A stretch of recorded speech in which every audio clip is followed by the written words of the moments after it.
began, you can.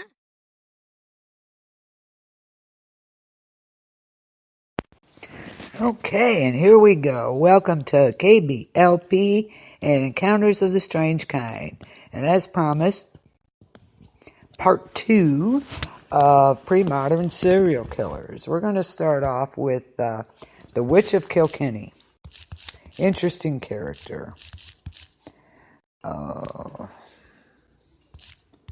Typing. Okay, the Witch of Kilkenny. Her actual name was Dame Alice Keitler. She was the first person recorded condemned for witchcraft in Ireland.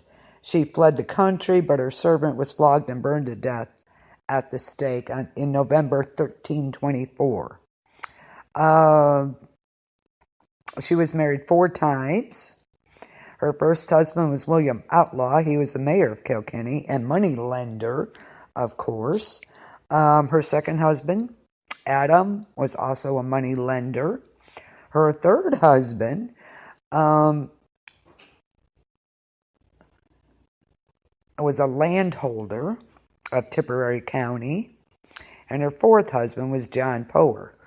In 1302, Kettler and her second husband were briefly accused of killing her first husband. She incurred local resentment because of her vast wealth and involvement in money lending. When her fourth husband, John Power, fell ill in 1324, he did express the suspicion that he was being poisoned. After his death, the children of Lepore and her previous 3 husbands accused her of using poison and sorcery against their fathers. In addition, she and her followers were accused of denying the faith of Christ and the church, cutting up animals to sacrifice to demons at crossroads, holding secret nocturnal meetings in churches to perform black magic and undermine and overpower the church, using sorcery and potions to control Christians, possessions of a familiar, a Robin Artisan, a lesser demon of Satan, and the murder of her husbands. The Bishop of Ossory was obsessed with the laws of the church and morality. When the case was presented before him in 1324, he seized the opportunity to tackle what he considered the important issue of witchcraft. He made initial attempts to have her arrested, and she called on the assistance of powerful friends. The bishop was jailed and questioned, and upon his release, he renewed his efforts to have her imprisoned. Hey, Stephen. Welcome, welcome. The bishop wrote to the Chancellor of Ireland, demanding she be arrested. His use of was designed to protect the faith, demanded that secular power should concede to church wishes, and this point of law became an issue throughout the trial. She was actually related to the Chancellor, and he asked the bishop to drop the case. A delay in the proceedings, the Chancellor insisted the accused be excommunicated 40 days before her arrest. This allowed her to flee to away, and he was accused of harboring heretics. Alice and her accomplices were accused and investigated on 7 counts: committing heresy, sacrificing to demons, communing with demons, magically excommunicating and usurping the church, making love and hate potions to corrupt Christians, and murdering her past husbands, and engaging in affairs with a demon. Okay. Her servant was tortured and confessed to witchcraft, and her confession detailed her involvement, along with Alice's, in 6 out of 7 of the listed crimes. It would seem her testimony was likely forced and unreliable. Well, what a surprise. Although the testimony did implicate Kettler to perform heresy, questions concerning the servant's credibility came into light, especially when examining the contents of her confession, which you can look up if you want. Given that poisoning was prevalent in the 14th century Europe, scholars argue the servant could have suffered from a fever dream, whose effects would be similar to that of LSDs. It was ergo poisoning, in other words. She may have believed to have seen certain events because she was hallucinating, so there you go. She was the servant, Petronella, was burnt at the stake for witchcraft and heresy. She was the first person in Ireland to be burned at the stake for these crimes, and the first sentenced to death for heresy. And her testimony was enough to lead prosecutors to move forward against Hitler. She fled to England. She appears no further any more research or records. The bishop continued to pursue her working-class associates, bringing charges of witchcraft against them. Petronella was flogged and burned at the stake on November 3rd, 1324. So, Petronella's daughter, the servant's daughter, fled with Alice, and her son was also accused of heresy, perjury, adultery. Okay, so there you go, and she was never heard of again. So she was still out there roaming the countryside, poisoning people. So that was the Witch of Kilkenny. Interesting. She was the first one. Her servant was actually the first one in Ireland to be burned. Flogged and burned, actually. Up next is Catherine Manavoisin.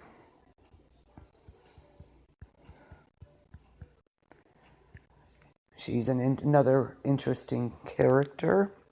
Lavoisin, Catherine Manavoisin.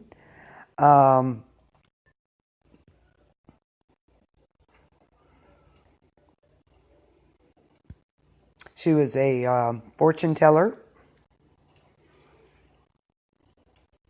Also, fortune teller, sorceress, and poisoner.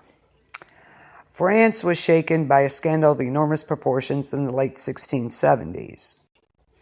The affair of poisons. In its center, the king, various women of the best noble families of France, and a woman called Lavoisin. Catherine de Chay was born in 1640 and married Antoine Manvoisin.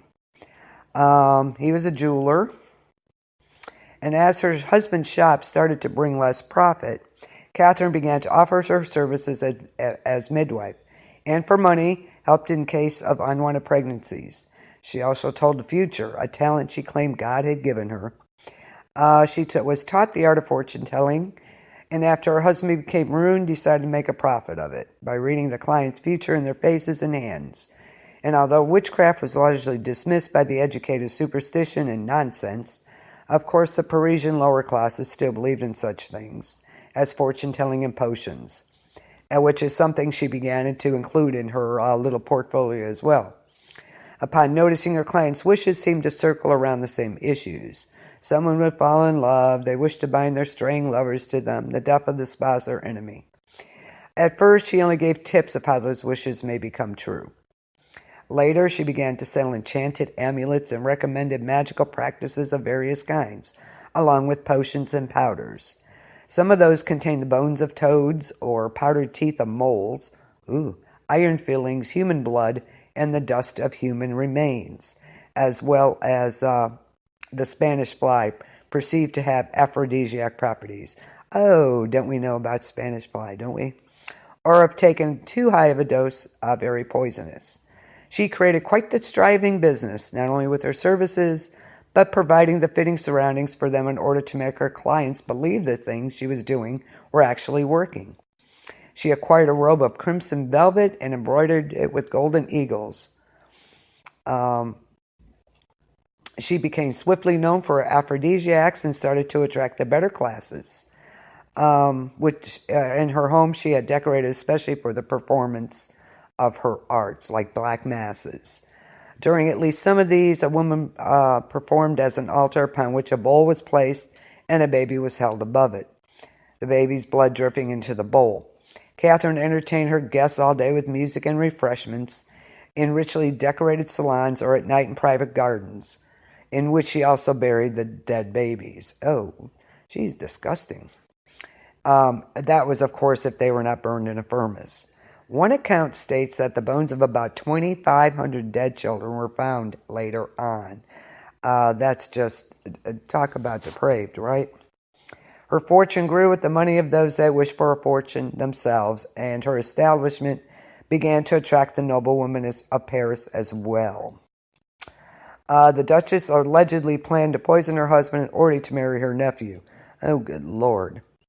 The Comtesse de Gramont, Elizabeth Hamilton, was pointed out as a client, and so were Marie Louise Charlotte, the Princess de Tengri, a bunch of other high-class nobles. She supported Madame von Boysen, supported the family of 6 with her work, including her mother and her lover, the magician, Adam Lesage.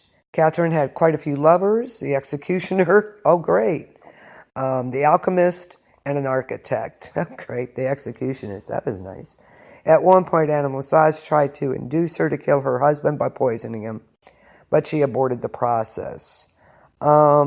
She was interested in science and alchemy. But privately, she actually suffered of alcoholism and was apparently abused by Latour and engaged in severe conflicts with her rival, poisoner Marie Bosse. Both of them would share the same fate only a few years later.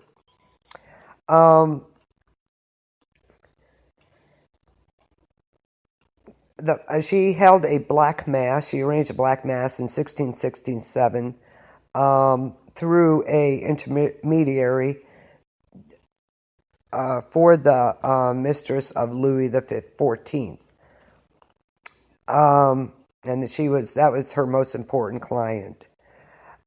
This mass was celebrated in a house. Adam Lesage helped to officiate, while another prayed to win the love of the king. She became the official mistress of the king that same year, and after this employed Madame Lavoisin whenever a problem occurred in her relationship. In 1673, when Louis XIV's interest in her seemed to deteriorate, she again employed Lavoisin, who provided a series of black masses.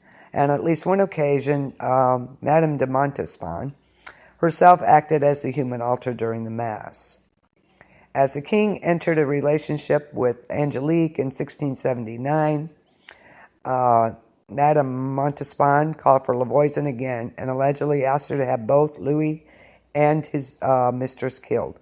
Lavoisin hesitated but was convinced to agree. March 5th, 1679, Lavoisin visited Saint Germain to deliver the petition.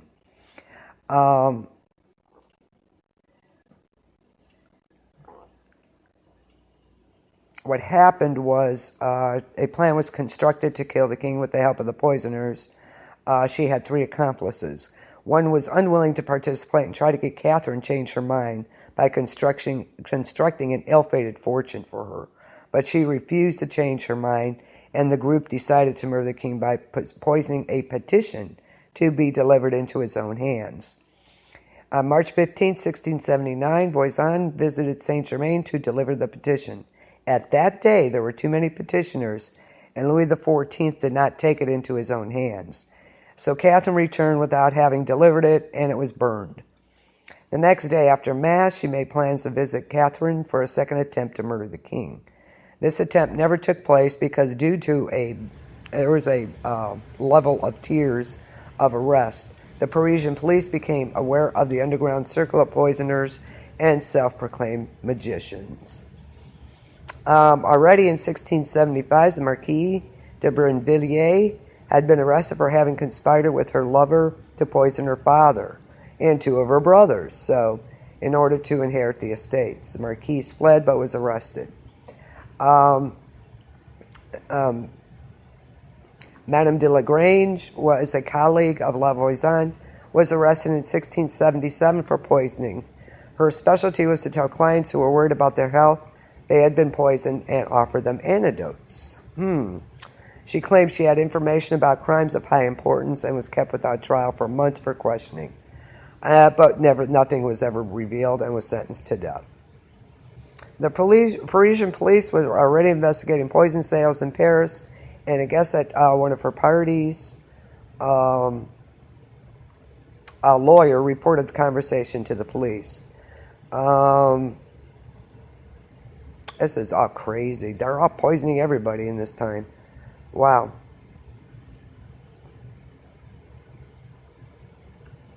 And a bunch were women were condemned to death by burning and executed in 1679, and kids and associates were also sentenced to death. So this was a highly active groups in Paris during this time with poison. Leaving Notre Dame in March of 1679, La Voisin was arrested on her way to her meeting with that Catherine. Her longtime enemy Marie Boss spilled the beans on her, who she was also killed. She was sentenced to death, Marie Boss. La Voisin hinted to save her skin and postpone her sentence that important individuals of court used her services frequently. Her maid, Margot, hinted how the arrest would mean the end of a number of people of all positions of society. The police made further inquiries. Catherine's daughter was questioned, and Lesage also. And they were all arrested. On December 27, 1679, Louis XIV issued an order that the whole network should be exterminated regardless of rank, gender, or age of those involved, unknowing that his own mistress was involved. La Voisin confessed to the crime she was accused of and described the development of her career. She was never subjected to torture, though. A formal order was issued giving permission to, but it was made clear it was not to be put in effect, and it was never made use of. La Voisin never mentioned the names of any of her clients. She once mentioned to the guards that the question she feared most was about her visits at the royal court. She feared such a confession should result in her execution for regicide. Her list of clients, the Black Masses, her connection, and the murder attempt on the king was not to be revealed until after her death. So that was interesting. So La Voisin was convicted of witchcraft and was burned in public February 22nd, 1680. In August, July of that year, after the execution of her mother, Marguerite Monvoisin made a confession which revealed her mother's list of clients. Woohoo! And Lesage also made his confession, which added that child sacrifices had taken place during the Black Masses. Wow. The confession involved so many people that the king ordered the official investigation to be closed because of the high ranks. That was insane. In October, her daughter, Marguerite Monvoisin, confirmed the child sacrifices. That was crazy.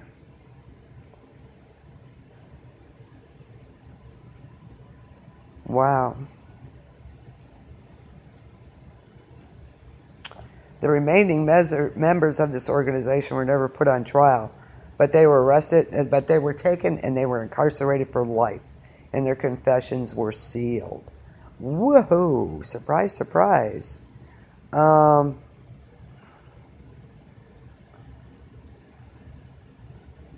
Phew.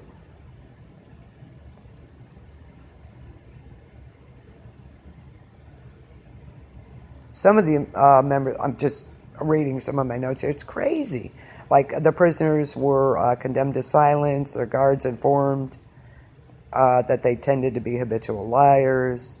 But they had the female prisoners from that, what they call the poison affair, should be guarded by women. The women were not to be chained as long as they behaved. Wow. That was crazy. Several members of nobility were forced to leave France. Either they fled or they were exiled, and some were even imprisoned. Wow.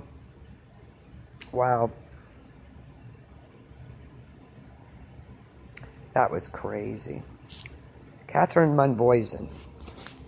That was a little insane. She was a busy, busy woman, apparently. Wowie wow. Okay. Louis Hutchinson is next. Oh, she was busy. Holy cow.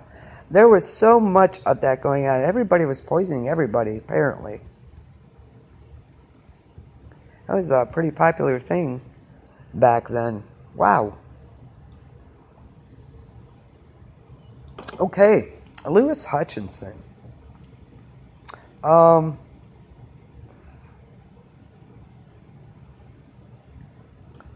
He was also called the Mad Doctor.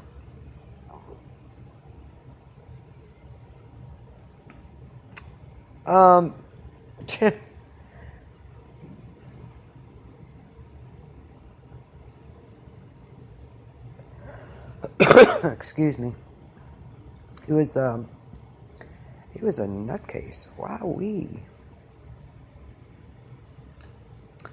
This guy was a Scottish immigrant to Jamaica.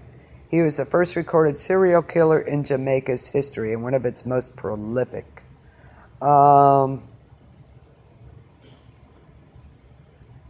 He became better known as the Mad Master and Mad Doctor of Edinburgh Castle, where he was believed to have studied medicine in Scotland. In the 1760s, he came to Jamaica to head an estate called Edinburgh Castle. He was said to have legally obtained the house, but to have maintained his group of cattle through the theft of strays from neighbors. This would not be the only accusation made of Hutchinson. Shortly after his arrival in Jamaica, travelers began to disappear, and suspicion started to mount. For many miles, Edinburgh Castle was the only popular location on the way from St. Anne's Bay, and not knowing they would become a target of Hutchinson's rifle, travelers would rest at the castle, only to succumb to the Mad Doctor's attack.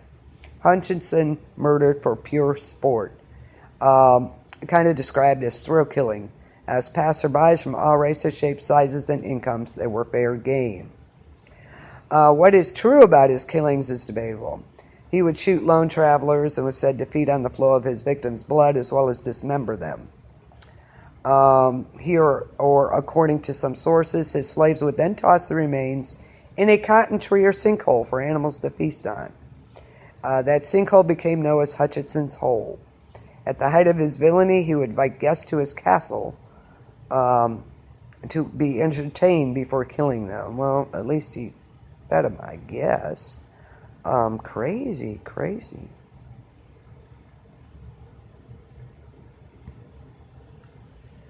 Yeah, he was the first recorded serial killer in Jamaica. Crazy. He was the most evil and hated man of his day.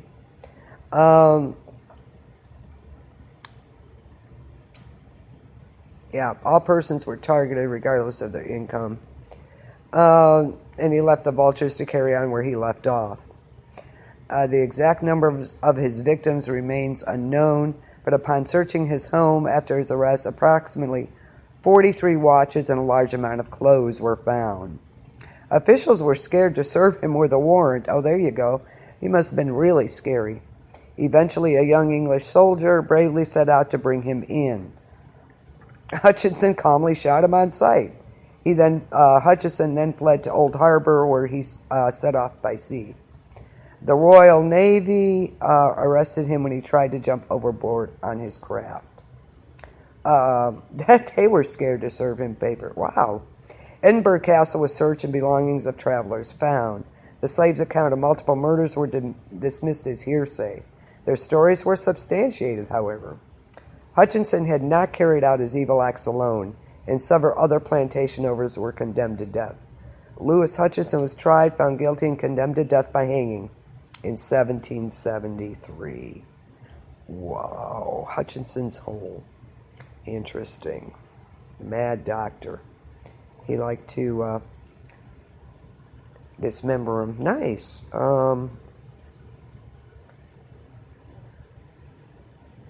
His murderous legacy will not be soon forgotten by the people of Jamaica. And he was a Scottish doctor.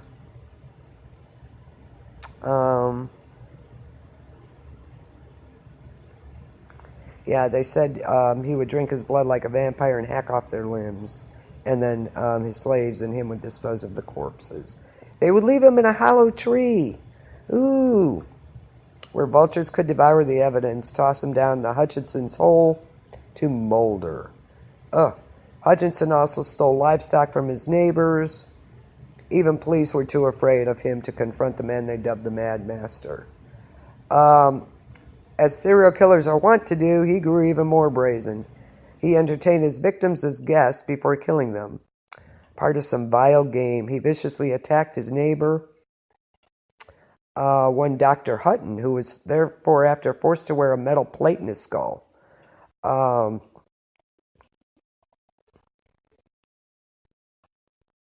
Aware that that soldier's comrades would come get him. Yeah, that's when he turned to see. Wow. Is they're saying he could easily have his victims could have easily reached into the hundreds. And it was discovered he didn't always work alone. Neighboring farmers participated in some of his adventures. Two of them were put to death with him. Of course, Hutchinson pled not guilty, out of spite, just to say it. But, again, he was sentenced to death and hanged. He instructed that the following statement be carved into his tombstone, and I quote, "Their sentence, pride and malice, I defy. Despise their power and like a Roman die." He would not get his wish. Hutchinson Hole can actually be visited, although it seems to remain a magnet for death. In 2003, a 32-year-old committed suicide by leaping into it. His body was not recovered for 3.5 months. Whew. That's kind of... serial killers are not new, and I think they were even worse back then. Because of they would never find out for years. Giles Garnier is next. He was a French hermit and cannibalistic serial murderer, convicted of being a werewolf. He was also known as a werewolf of Dole. Whoa. So another werewolf. This was really prevalent back in the day. They believed this. Giles Garnier was not a werewolf who happened to move over the Dole Fruit Company. It's actually a small town in France, a province. At some point during the early 1570s or 1560s, Garnier lived outside Dole as a hermit. He eventually married, and in the isolated area, he was not used to providing for more people than himself. After a while, children from the town began disappearing, or worse, being discovered mutilated and dissected. The provincial law authorities and officials believed it was a werewolf, this being the 16th century and all, and issued an edict encouraging local citizens to hunt the werewolf. A group of men near Dole discovered what they thought was a werewolf hunched over a child's body. As they got closer, they realized it was the hermit Garnier and captured him.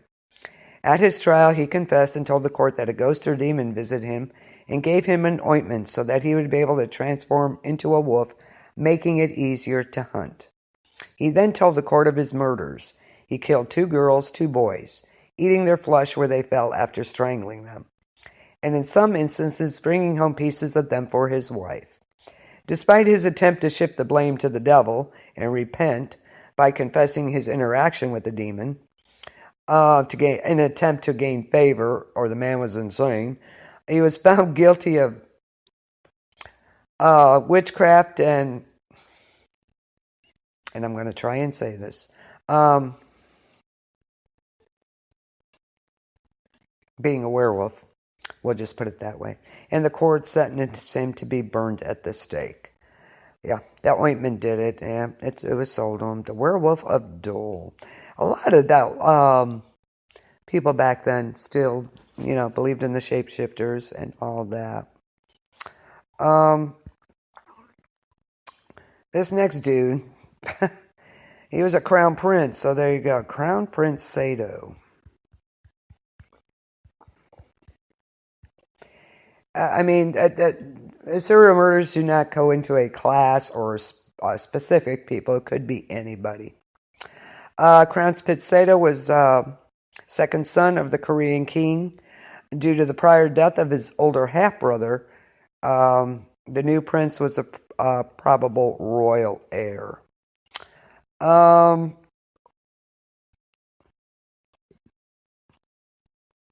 Interesting. He was also known as the Coffin King. So, the Coffin King, Prince Sado of Korea. There have been many stories of insanity in European royal families. Yeah, that's the truth. Some even, unfairly or not, have gotten the saying of the mad. Okay. However, European royalty did not corner market on insane family members. This example comes to us from the Korea's dynasty, who had they had ruled since 1392. Prince Sado was a crown prince. He was the second son of the king and only surviving male heir. Aw, what a surprise.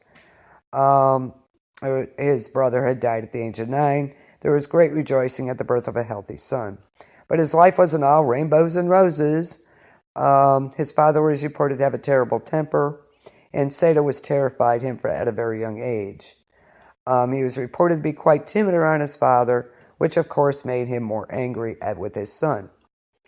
Of course, with many abusive relationships, Sado idolized his father, but never gained his approval.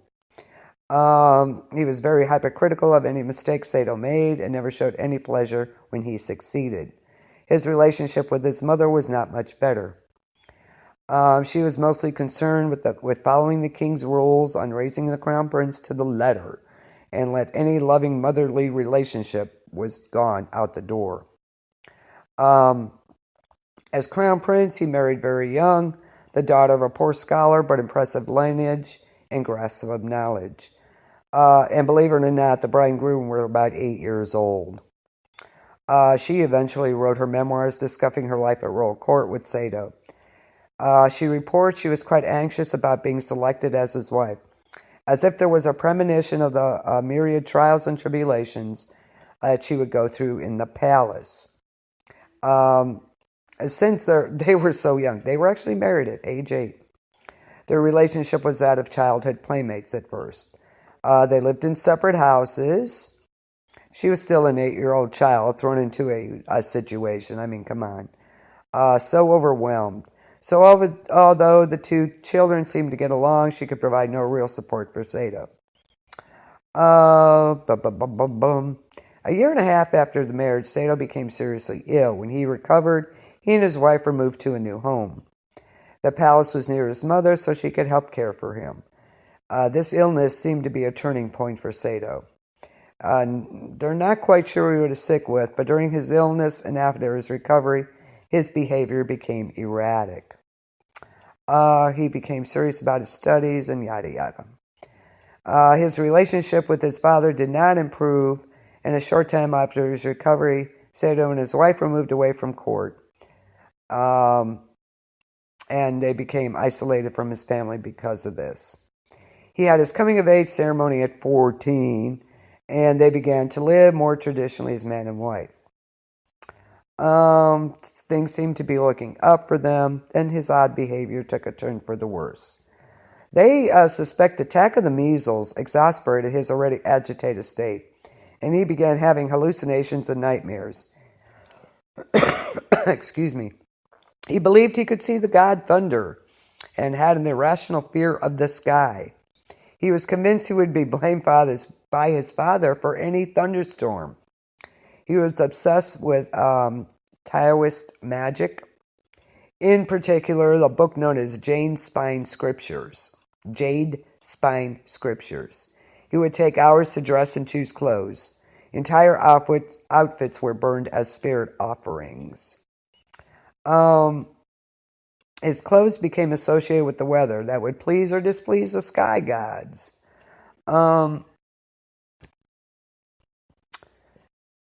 Let's see. And his dad began sending him in his place for more official duties, especially the ones his father did not want to do.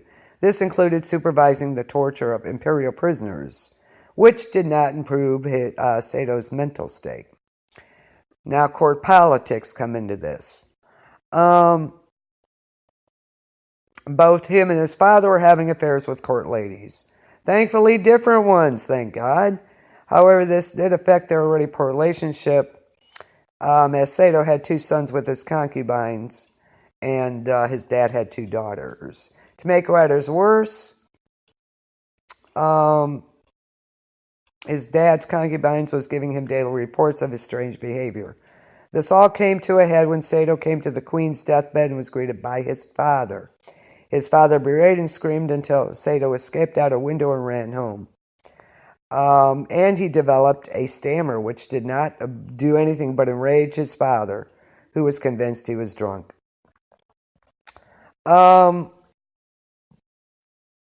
When his mother died, he beat several eunuchs to death with his grief, to deal with his grief. Okay. He killed another eunuch by beheading, then had the corpse's head put on a stick, and he carried it around with him. His wife reported to be his wife reports in the memoirs as that being the first severed head she had ever saw. He was reported also to be a serial rapist and would force himself on anyone that did not immediately, agree to his demands. She also reports he would leave the palace, walk among the people, but they don't know what he did. She also reports she almost lost an eye after Sato hit her with the head with a chessboard. She was lucky. One of his concubines was beaten to death. If there was any source of stressful event or tragedy, Sato would deal by killing a string of servants. And he says, it relieves my pent-up anger to kill people or animals when I'm on edge. Okay.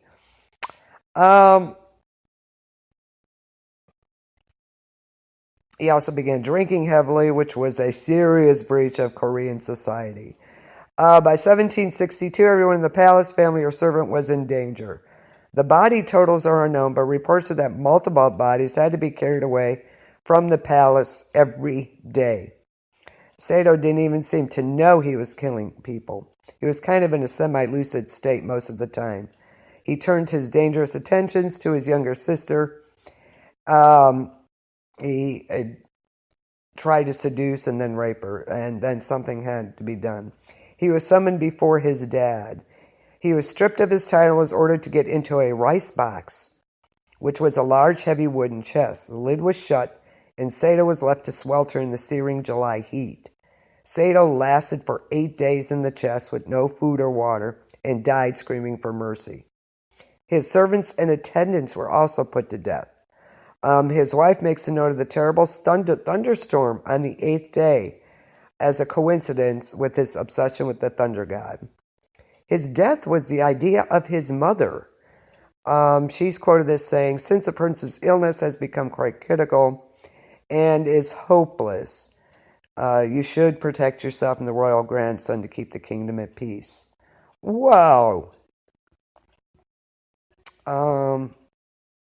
Though you eliminate him, please exert your benevolence to save the royal grandson and allow him and his mother to live in peace. That's pretty harsh from your mom now. Come on. This was a controversial action at the court, as at the time, Sato's execution would mean the execution of the whole family. Because he was killed in the manner he was, it was considered a loophole to this rule. The king didn't kill him. Sato died of starvation. Okay, great. And his wife did not commit suicide, as was usual at the time for the wife of an executed man. Okay, it's been theorized she was either staying alive to indicate her husband's innocence or protest the handling of the matter by the king. Oh. Huh.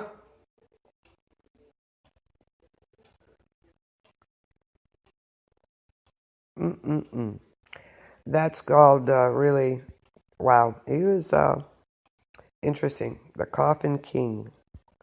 Interesting. Okay. We're going to go in another Francisco.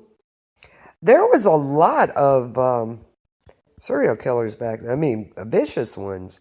They don't even know the total body counts. They're talking hundreds of people with these serial killers. Not just, maybe a dozen or so. No, hundreds. But as usual, I mean, you wouldn't notice back then. You didn't notice people missing right away. Some you did, some you didn't. Okay. Francisco Guerrero. Okay.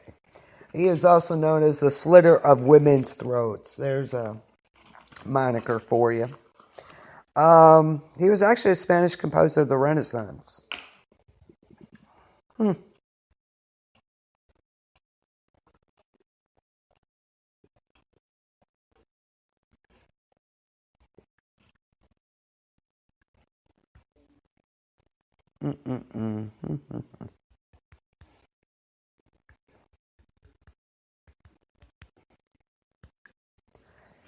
Okay. He was the first serial killer to be captured in Mexico. Okay. A lot of these people are the first in these countries. He was known as also the Mexican Ripper. In the 19th century, the bodies of over 10 women were found in Mexico City with strangling marks and torture injuries.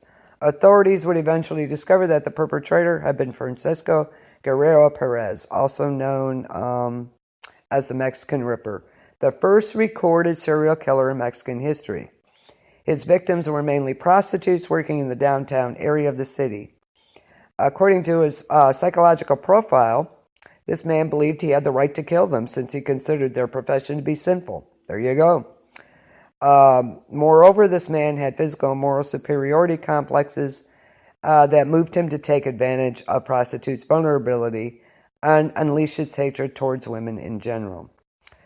Unlike Jack the Ripper, who was terrorizing London more or less at the same time, we'll get into him in a little bit, Guerrero never tried to hide his identity. According to the Mexican newspaper, his murders were known by all of the prostitutes, but no one accused him out of fear of being punished because of their way of life. There are many theories surrounding this man's nickname. The most popular theories state that Gonzalez used vests quite often. Another theory suggests he acquired the name because he had sexual intercourse by force.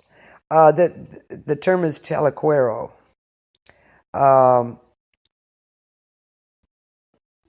That's his name, chalequero. Makes reference to the Spanish word for vest, chaleco.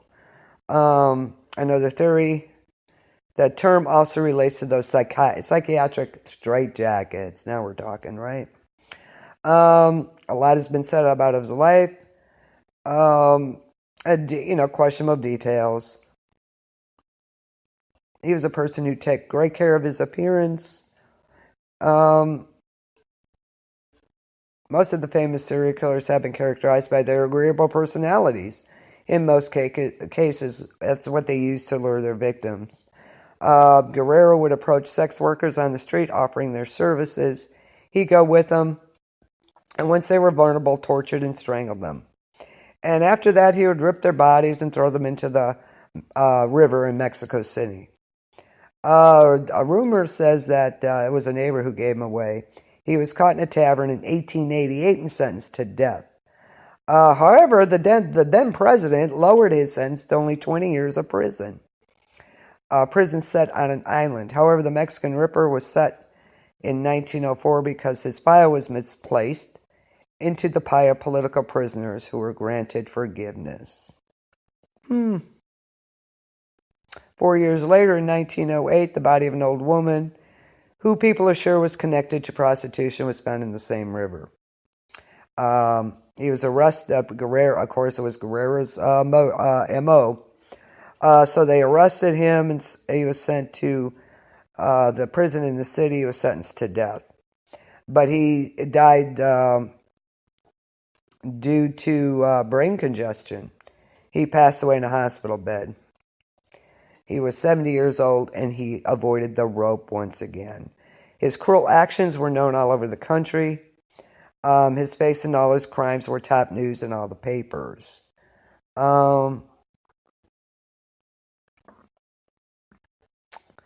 And this was a headline, and I quote, "Between 1880 and 88, Jack the Ripper was terrorizing a good part of the cultivated Europe. We have never had in Mexico such a vicious and bloodthirsty criminal. For the last 20 years, there have been registered crime after crime. Over 17 women terribly ripped." Guerrero enjoyed almost 7 years of freedom to commit these crimes. No one was able to stipulate the real number he committed. They're definitely saying 17, probably more. So the Mexican Ripper. You often wonder, right? Okay, we're going to take a short break, and we'll be back in a few. We're going to get into some of the more colorful characters of this time, such as Jack the Ripper, Delphine LaLaurie. We're going to talk about Elizabeth Bathory and the Mad Butcher of Kingsbury. So don't go away. We'll be right back.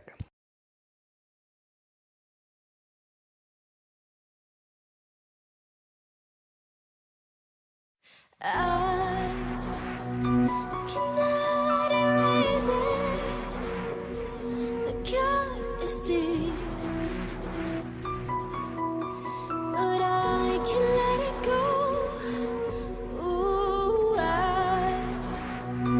cannot undo it, but dearly,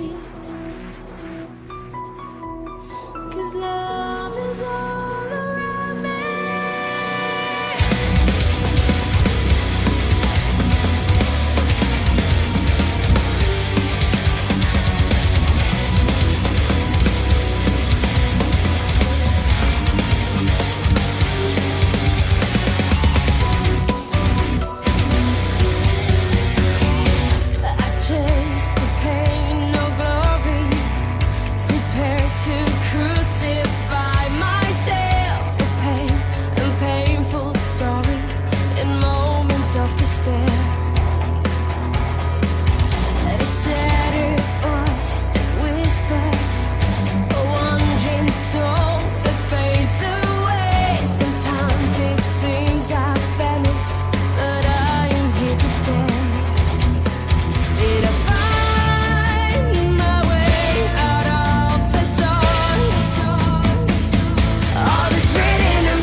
My friends don't walk, they run.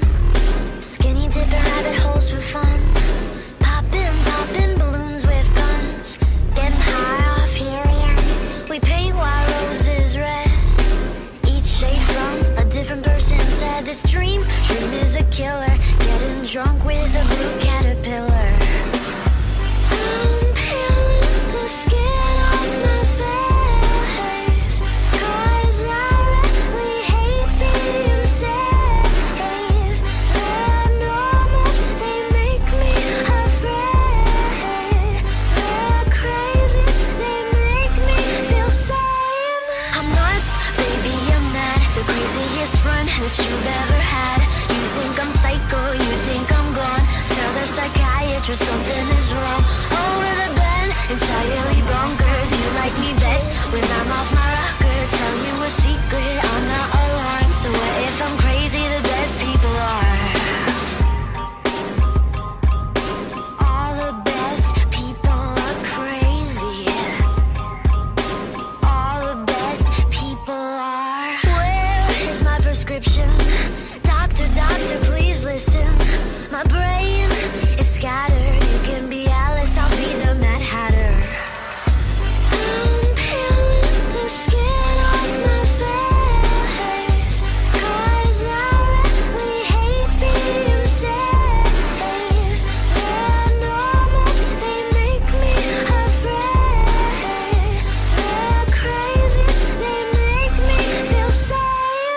I'm nuts, baby, I'm mad. The craziest friend that you've ever had. You think I'm psycho, you think I'm gone. Tell the psychiatrist something is wrong. Over the bend, entirely bonkers. You like me best when I'm off my rocker. Tell you a secret, I'm not alarmed. So what if I'm crazy? The best people are. You think I'm crazy, you think I'm gone. So what if I'm crazy? All the best people are. And I think you're crazy too. I know you're gone.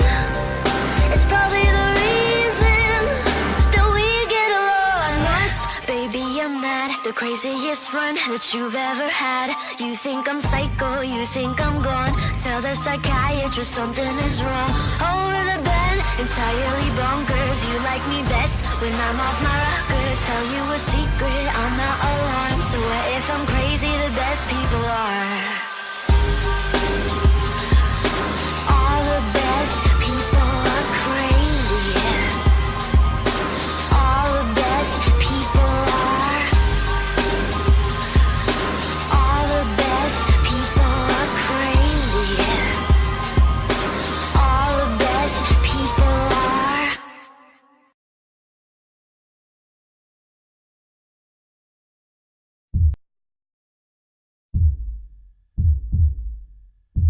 In a town in the woods at the top of a hill, there's a house where no one lives. So you take a big bag of your big city money there and buy it. But at night when the house is dark and you're all alone, there's a noise upstairs. At the top of the stairs there's a door and you take a deep breath and try it. And the flashlight shows you something moving just inside the door. There's a tattered dress and a feeling you have felt somewhere before. And there's a creepy doll that always follows you. It's got a ruined eye, it's always open. And there's a creepy doll that always follows you. It's got a pretty mouth to swallow you whole. So you scream and you close the door and you tell yourself it was just a dream. In the morning you head into town 'cause you wanna go antiquing. In the store there's a strange old man with a wandering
the doll disapprovingly asks if you really need that much honey. You decide that you've had enough, and you lock the doll in the wooden box. You put the box in the fireplace next to your bag of big city money. As the smoke fills up your tiny room, there's nothing you can do. Far too late, you see the one inside the box is you. And there's a creepy doll that always follows you. It's got a ruined eye, it's always open. And there's a creepy doll that always follows you. It's got a pretty mouth to swallow you whole.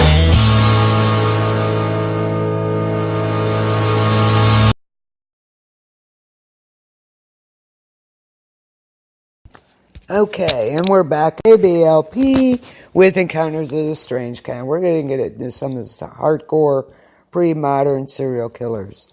Up next, we have the Harp Brothers.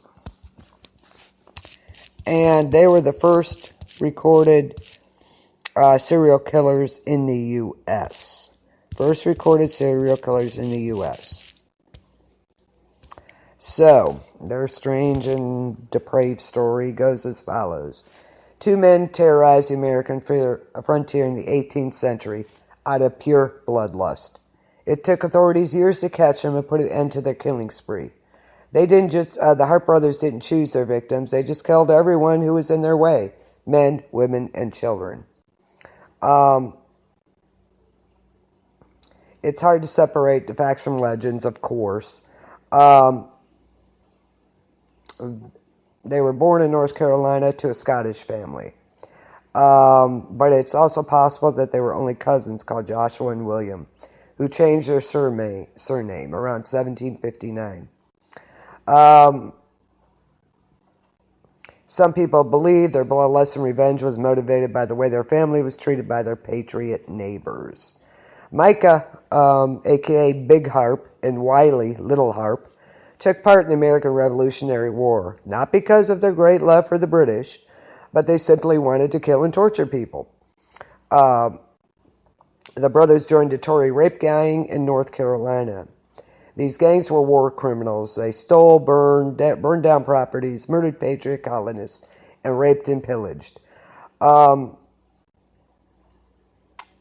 They ran into, they had kidnapped 3 teenage girls. There was also one more girl, but she was saved by a captain called Frank Wood. And it wouldn't be his only meeting with the brothers.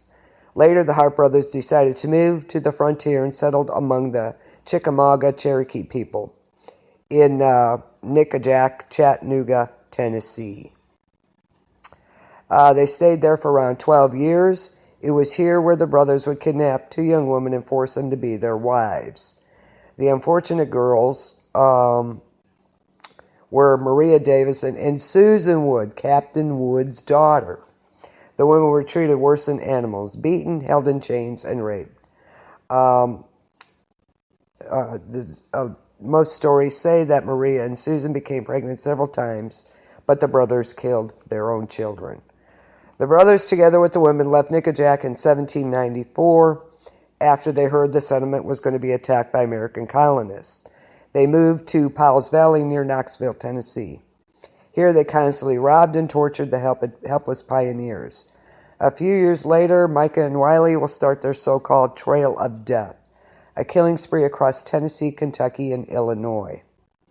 In 1797, the deranged brothers were chased out of Knoxville because they were caught stealing hogs and horses and accused of something worse: killing a man, filling his chest with stones, and dumping him in a river.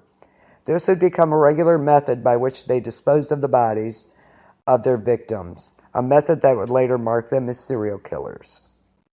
After leaving Knoxville, the brothers continued to Kentucky. They murdered a few more people. When authorities started to ask questions, an innkeeper pointed out they were the ones guilty. They were pursued and eventually caught and put in prison in Danville, Kentucky. The Harps didn't stay behind bars for long. They managed to escape. And the first thing they did was kill the son of the man that helped authorities catch them. They had a bounty of $300 for each of them, placed by Kentucky governor. The brothers were constantly on the run. On their way north, Big Harp and Little Harp killed 5 more men. When they arrived in southern Illinois, they found refuge in a place called Cave in the Rock. This was the stronghold of Samuel Mason, a notorious river pirate and gang leader who attacked the slow flatboats that were sailing to the Ohio River. Very soon, the Mason gang noticed something was not right with these brothers. Some of the extremely violent and appalling things they did to people were too much even for these ruthless pirates. Things went too far when the Harps started to take captured people to the top of a cliff, stripped them naked, and killed them by basically forcing them to fall, pushing them off. The Mason gang decided it was time for those brothers to move on. They didn't want anything. Even these ruthless pirates didn't want anything to do with them, which is totally bizarre. God, even the pirates didn't want them around. Lost my place here. Okay. And the pirates basically drove them off. The vicious murderers, together with their wives and children, returned to Tennessee. The killings didn't stop. They started killing even more people. William Ballard, who had been disemboweled and thrown into the river, James Brassel, who had his throat slashed and was found on Brassel's knob, and John Graves and his teenage son, who were found dead with their heads axed. In Logan County, the brothers killed a little girl, a young slave, and an entire family they found asleep in their camp. In August 1798, Big Harp committed his most terrible crime. He actually killed his baby daughter. He smashed her against a tree. He said it because she annoyed him by constantly crying. Later, he stated that was the only killing he felt remorse for. A week later, the brothers embarked on one more terrible murder spree. The Stegall family in Webster County offered them shelter in their house. They were unaware of the terrible people they were letting inside. That night, the Harps killed another guest named Major William Love, the Stegalls' 4-month-old child, because he cried, of course, and Mrs. Stegall when she screamed after she saw her child. A new posse was organized by a man called John Leiper. Moses Stegall, the father and husband of the recently killed members of his family, also joined the hunting party. They managed to track down the Harps on the 24th of August, 1799. When the brothers were asked to surrender, they decided to flee. In this attempt, Micah Harp was shot in the leg and pulled down. While Micah was dying, he confessed to 20 of the countless murders that he had committed. After the confession, Moses Stegall cut off his head while he was still conscious. The head was spiked on a pole near his homestead. The place where the head was standing is still known as Harp's Head Road. Micah's brother, Little Harp, managed to escape and return to the Mason gang. He stayed with them for 4 years under the alias of John Seton, until he got caught up in his own plot. A plot to kill and turn in the leader of the gang, Samuel Mason. Mason had a huge bounty on his head. Harp and another gang member killed Mason, cut off his head, and brought it to the authorities.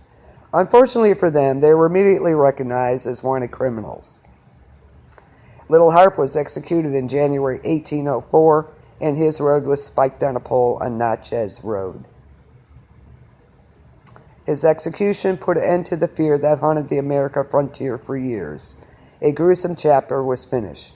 Besides the Harps' confession that they killed only 39, the real number was greater, 60 and maybe even more.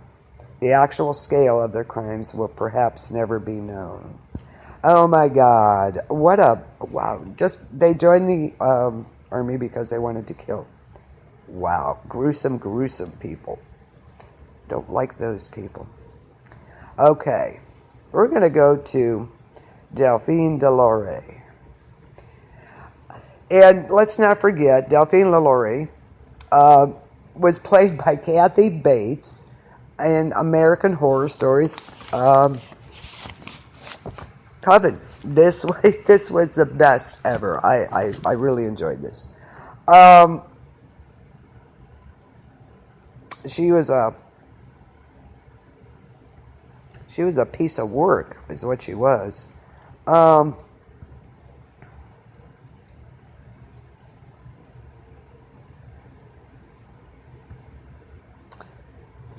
And she played her character. I mean, she played the true character, and that was the amazing thing of it.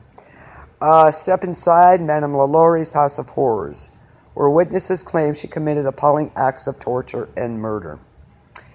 In 1834, at the mansion at 1140 Royal Street in the French Quarter of New Orleans, a fire broke out.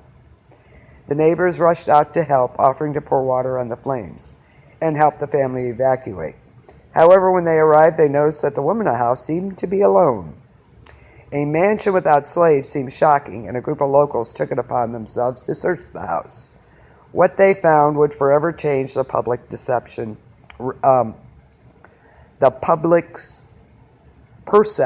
of Madame Marie Delphine LaLaurie, once known as a respectable member of society and now known as a savage mistress of New Orleans.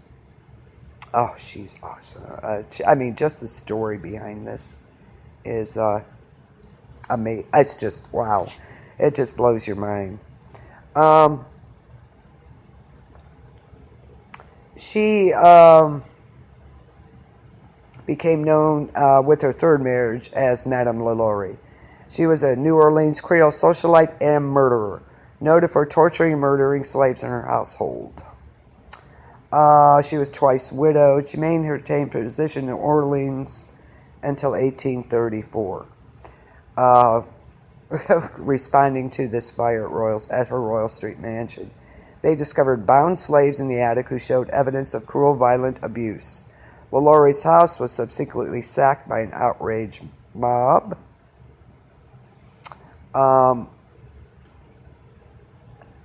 Of New Orleans citizens, but she escaped to France with her family.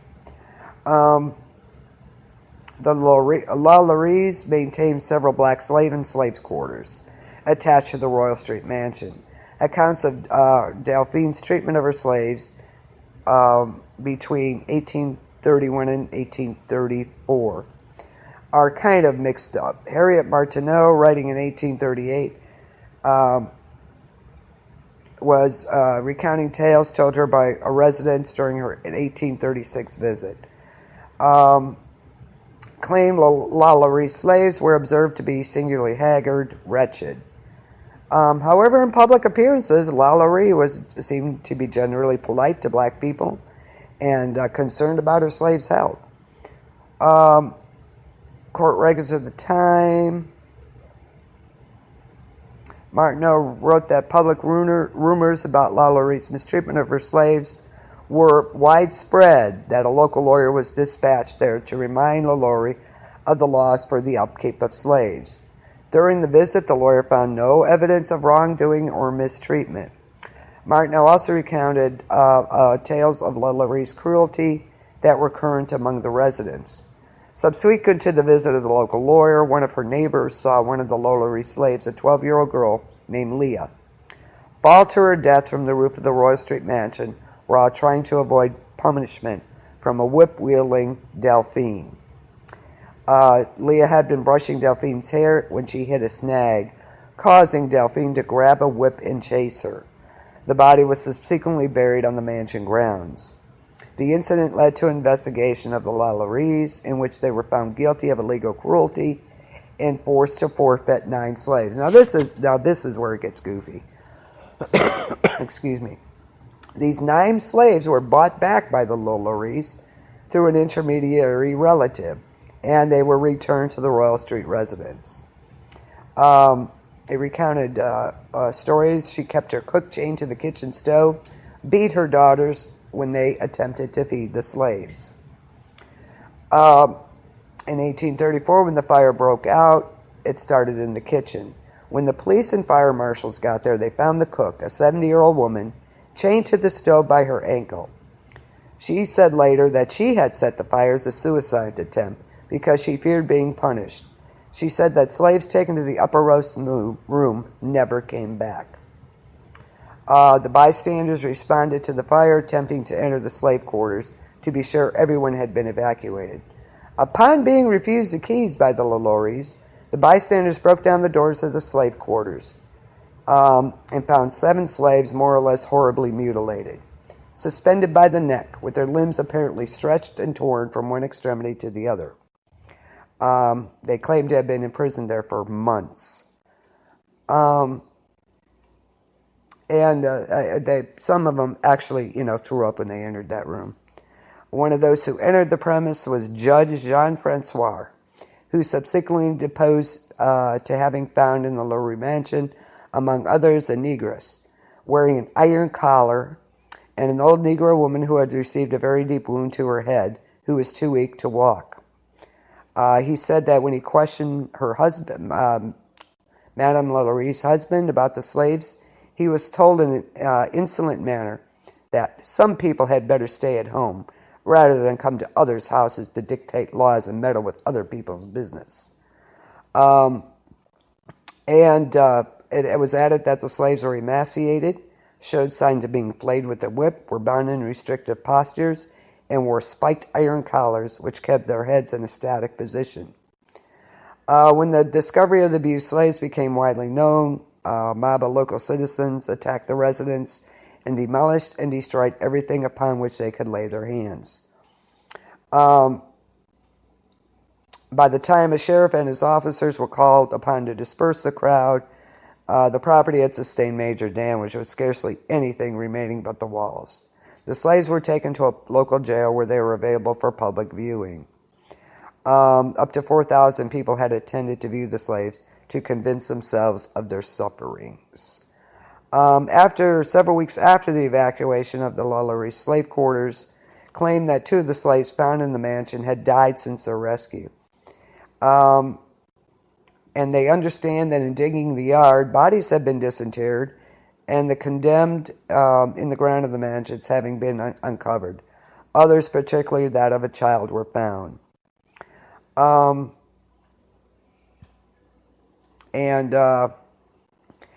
Her life after the fire is really sketchy.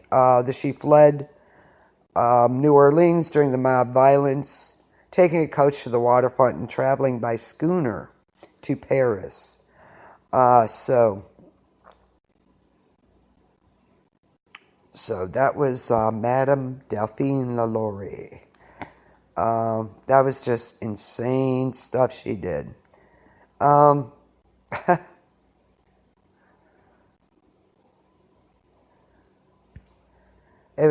was just insanely crazy. And this was a woman.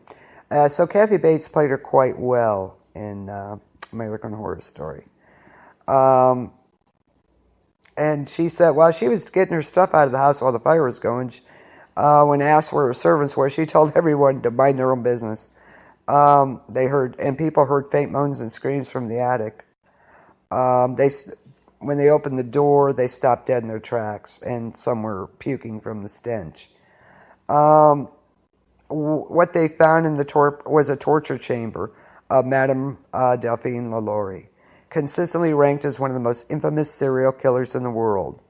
Right up there with the blood-drinking, cannibalistic 16th century Countess Elizabeth Bathory, and or Lizzie Borden and her alleged 40 whacks. She was known as the Savage Mistress, famous for her depraved brutalization of her slaves. There were heaps of corpses, organs, and limbs, slave pinned to tables or cramped in small cages, live bodies with their eyes gouged, fingernails torn out, ears hanging by shreds of skin, mouths filled with animal poop and sewn shut. People were flayed of skin with festering wounds. They found one woman whose skin had been peeled off in spirals to make her look like a caterpillar. Oh, thank you. Thank you, Stephen. I wish they were just stories. These are true. And she was pretty infamous. But her skin had been peeled off to make her look like a caterpillar. Another with her bones broken and reset so that she looked like a crab. And another one whose intestines had been torn out and wrapped around and knotted about the waist. Many of these victims, some claimed they were up to 100, were supposedly still alive, putrid, and starving. It's crazy. She was certainly a monster, but not insane or even unusual for her time. She said she was and is terrifying because she was a living fossil, an unabashed emanation of a particularly barbaric form of slavery.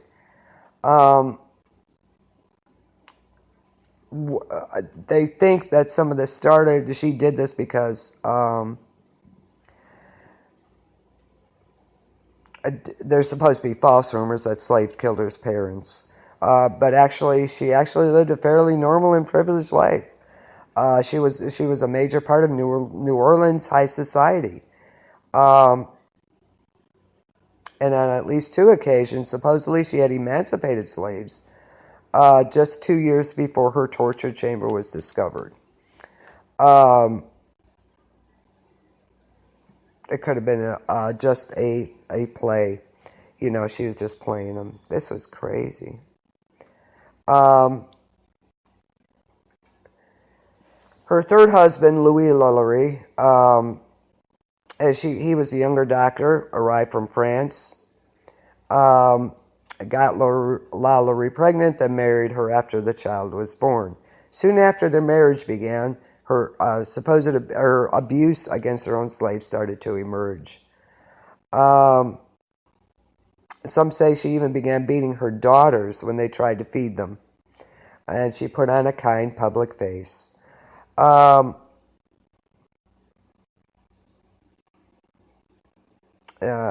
they think the doctor was also involved in this. They think it was. They're saying that it could have been Louis. He was suspected of experimenting with Haitian voodoo potions to create more docile servants. Turned away, help from the fire. Because I think they were both in on it myself.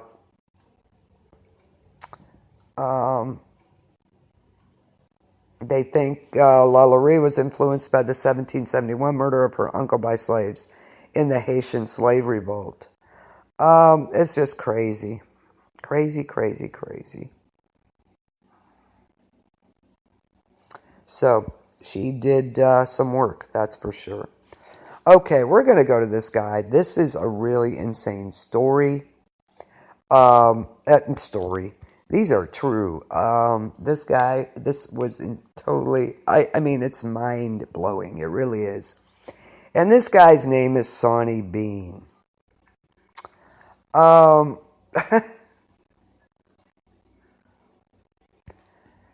And Sawney Bean was the Scotland's most famous cannibal. Now, this is going to be this is just I just can't wrap my head around this one. Sawney Bean, Scotland's most famous cannibal. 5 particularly gruesome Hollywood blockbusters filmed have featured a character known as Hannibal Lecter, or otherwise known as Hannibal the Cannibal. If legend is to be believed, however, when compared with the exploits of Mr. Sawney Bean, it may appear more appropriate to rename him Hannibal the Pussycat. Believe me. Sawney Bean is believed to have been born in the late 15th century and was a tanner by trade. The latter part of his life is, of course, better documented, following his relocation across country to Ayrshire and his marriage. The newlywed Mr. and Mrs. Sawney Bean set up home at Benane Cave in Ayrshire, Scotland. Benane Cave was rather an imposing abode with tunnels penetrating the solid rock and extending for more than a mile. In addition, the accommodation featured lots of side passages where a young couple could extend to and convert over the next 25 years to accommodate a growing family. The cave's entrance was flooded for several hundred meters twice a day at high tide, a nice drought exclusion feature. Lacking a trade, it was Sawney's plan to support his new wife on the proceeds of robbery. It proved simple enough to ambush travelers on the lonely, narrow roads that connected the villages. Then it dawned on him that in order to help make sure he could never be identified for his crimes, he should murder them. I love this guy's logic, right? So, to avoid these unnecessary visits to the shops for provisions, while at the same time disposing of any evidence, he came on the bright idea of butchering the bodies to provide a high-protein diet of human meat for himself and his wife. Oh, this gets better, believe me. The high-protein diet seemed to have been effective, as Mrs. Bean began to produce little baby beans, 14 little beans to be exact, each with a very unhealthy appetite for human flesh. As the Beanie Babies grew up, and in turn through incest produced other Beanie Babies, their cooking pots increased in size dramatically. Over 2 decades, generations of Beanie Babies grew up in Benane Cave, refining their skills of murder and cannibal cuisine, including the now lost art of salting and pickling the flesh. Finds of curiously preserved but decaying body parts were discovered washed up on the surrounding beaches in that area. The local authorities had by now established what must have been and what must still be the longest missing person list ever produced. Although mass searches of the area were carried out in order to locate the missing people or their murderers, nobody thought to search the depths of Benane Cave. As the years went by, the family grew older and, thanks to their high-protein diet, bigger. And as the family grew, so did their appetite. As many as half a dozen victims would be ambushed and killed at a time in military-style operations by the Sawney Bean Army. The bodies were taken back to the cave to be carefully prepared for the larder by the womenfolk. But even the best planned operations, things sometimes go wrong. It happened one evening for the Sawney Bean Army when they attacked a man and his wife as they were returning home from a nearby fair. One group pulled the woman from a horse and had her stripped and disemboweled before the other group had a chance to wrestle the man to the ground. Realizing the fate that was about to befall him, he fought desperately to escape, driving his horse into and over his attackers. As he fought for his life, a group of 20 or so people returning from the fair happened upon the scene. After a brief and violent exchange, the Sawney Bean Army found itself, for the first time ever, at a disadvantage and promptly retreated back into the cave to consider the situation. As they retreated, they left behind the mutilated body of a woman as evidence, and a score of witnesses and one very angry husband. The man was taken before the chief magistrate, who, after hearing the tale and putting this together with his longest missing person list ever, and the many reports of the mysterious pickled body parts, decided to take the matter straight to the top. King James I promptly arrived in Ayrshire with a small army of 400 men and a pack of tracker dogs. Together with a band of local volunteers, launched one of the biggest manhunts the country had ever seen. The search extended through the Ayrshire countryside and coastline, and like before, nothing was discovered. Until the dogs picked up the scent of decaying human flesh while passing a partly waterlogged cave. The manhunt was closing in. By torchlight, the troops entered Benane Cave, and with swords drawn, they proceeded down the mile-long twisting passage to the inner depths of the Sawney Bean family lair. Nothing could have prepared them for the sight they saw that day. The damp walls of the cave were strewn with row upon row of human limbs and body parts, like meat hanging in a butcher shop. Other areas of the cave stored bundles of clothing, piles of watches and rings, heaps of discarded bones from previous feasts. After a brief fight, the entire Sawney Bean family, 48 of them to be precise, were arrested and marched off to Edinburgh by the king himself. Their crimes were considered so heinous that the normal justice system, for which Scotland is so renowned, was abandoned, and the entire family were sentenced to death. All 48 of them. The following day, the 27 men of the family met a fate similar to that of many of their victims. They had their legs and arms cut off and being left slowly to bleed to death, watched by the women. The 21 women were burned like witches in huge fires. And so, the Ballad of Sawney Bean records their end. They've hung 'em high in Edinburgh tomb, and likewise their kin. And the wind blows good on their bangs, and to hell they have gone. Is that not totally mind-blowing? 48 of them. 48. They were busy, and the women folk did what they had to do. The tale of Sawney Bean. Interesting, isn't it? Okay. Wow, that just doesn't that just give that just sends talk about shivers. Geez, that is just crazy stuff. Before I go on, I want to ask you all something out there. Do you believe, who do you think the Ripper was? Do you have any theories on that? I'll tell you mine when we get to it. We're going to talk about Giles DeRay right now. He could be history's first serial killer.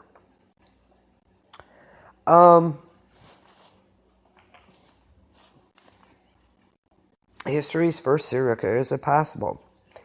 Even if there had been nothing else unusual about the Breton nobleman Giles DeRay, this is in the 1400s, his outstanding career as a soldier and as a comrade-in-arms of Joan of Arc would have been enough to guarantee his place in history.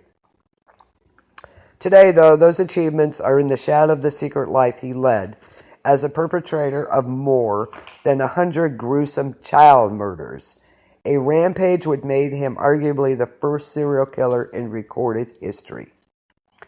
His early life was marked by tragedy. Both his parents died about 1415. His father was killed in a gruesome hunting accident that he may have witnessed, and his mother, Marie, died of an unknown cause. He was raised by his maternal grandfather, Jean de Craon. As a young man, DeRay seems to have been impetuous and hot-headed, characteristics that translated well to the battlefield, where he was, by all accounts, skilled and a fearless fighter. When Joan of Arc appeared on the scene in 1429, he was assigned by the Dauphin and later Charles VII to watch over her in battle. The two fought together in some of the major battles of her short career. In 1429, he was appointed to the position of Marshal of France, the highest military distinction. As his military career began to wind down, and with the death of Joan of Arc, he spent more time at his estate, which was among the richest in western France. He spent his fortune recklessly, paying enormous sums for decoration servants and a large military retinue, and commissioning music and works of lit. His sale of family lands to finance his extravagant lifestyle sparked a bitter fight with members of his family, especially Jean de Craon, who pointedly left his sword and armor to Giles' younger brother. In later years, DeRay seems to have been increasingly concerned with religion and his own salvation. In 1433, he financed the construction of a chapel for the bliss of his soul, he says, which he called the Chapel of the Holy Innocents, and which was staffed horrifyingly, in light of DeRay's crimes, with a boys' choir selected by himself. He also investigated the occult as a means to save his rapidly collapsing finances, employing a succession of alchemists and sorcerers. In the meantime, rumors had begun to circulate. Children had gone missing in the areas around his castles, and many of the disappearances seemed to be connected to the activities of DeRay and his servants. Because it was common for young boys to be permanently separated from their parents if they were taken on by nobles, some of his victims' parents would have been truly unaware of their children's fate. In other areas, though, DeRay's murderous predilections may have become something of an open secret. It came out during his trial, for instance, that witnesses had seen his servants disposing of the bodies of dozens of children at one of his castles in 1437. But the families of the victims were restrained by fear and low social status. They couldn't take action against him. DeRay wasn't arrested until September 1440, when he kidnapped a priest after a dispute. That was, of course, totally unrelated to the murders.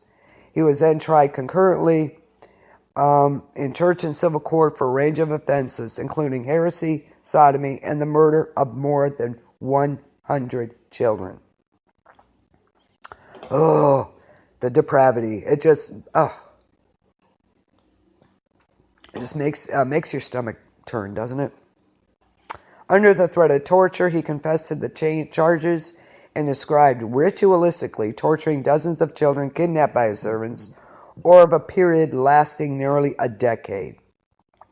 He was sentenced to death by at one time, mind you, simultaneously, burning, hanging, and the punishment was carried out October 26, 1440.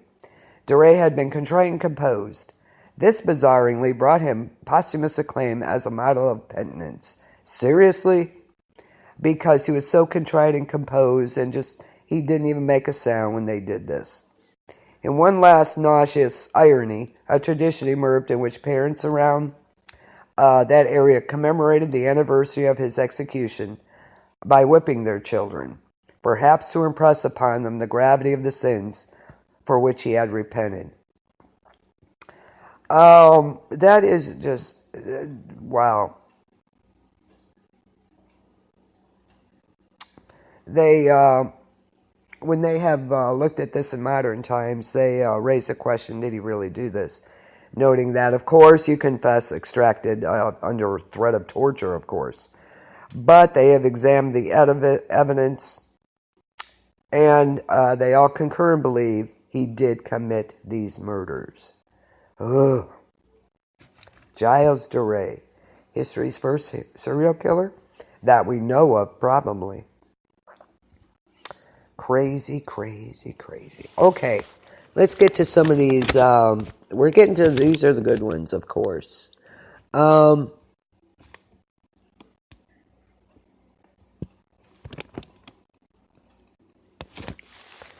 Let's talk about Christine and Leah.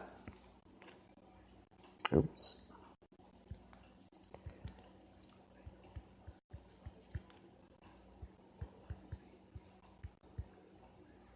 If I could spell. Christine and Leah Papin.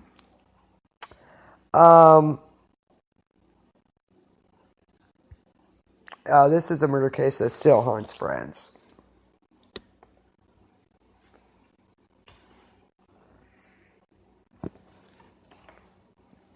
The Papin sisters and the murder case that haunts France after more than 80 years.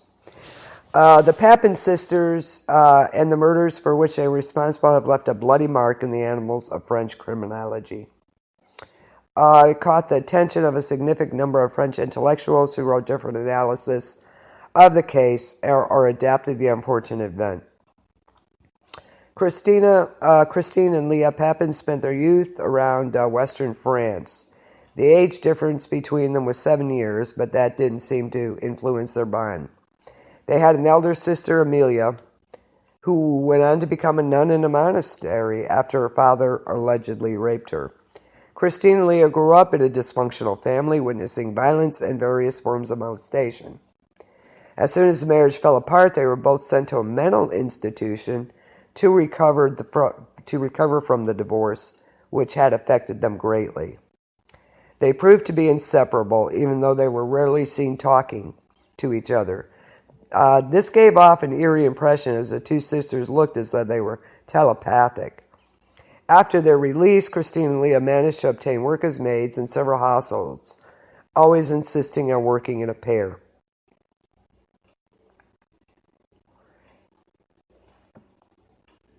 In 1926, they became live-in servants in the mansion of René Lancelin, a retired solicitor living in the town. The mansion was home to René, his wife, and their grown-up daughter, while the other daughter had moved out. This was the ground on which the horrendous crime took place.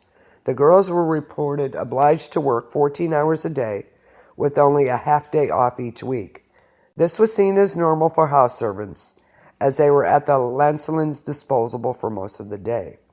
Still, the girls kept to themselves, silent as always, doing their jobs with humility and respect. They showed no interest whatsoever in the outside world, and were seen only spending time with each other. Their landlord didn't mind as long as the housework was in order. The years went by, but on the night of February 2nd, 1933, Rene was supposed to meet his wife at a friend's house for dinner. When she was long overdue, he went home to look for her. As he approached the house, he noticed the lights were off and there was only a candlelight coming from the maid's chamber. The doors were locked and it started to look suspicious. Lancelin went to the police and they soon managed to enter the house. They had no idea what was behind those doors. The description given by a French psychoanalyst and psychiatrist was of an orgy of blood. Vividly expresses the atrocity committed by the two maids. Lancelin's wife and daughter had been murdered in the most brutal way. Their eyes gouged out, their faces smashed beyond recognition. In the service room, the two girls were lying naked on the bed. They immediately confessed to the murders, very calmly. Soon the murder weapons were collected: a kitchen knife, a hammer, and a pewter pot. Christine and Leah were placed in prison separately. This caused Christine to become extremely distressed. At one point, she was allowed to see her sister, and on that occasion, she threw herself into her arms. The conversation that followed implied that the sisters actually had a relationship. A few months later, Christine suffered a fit of insanity, which she tried to gouge her own eyes out. She was quickly restrained and subdued with a straitjacket.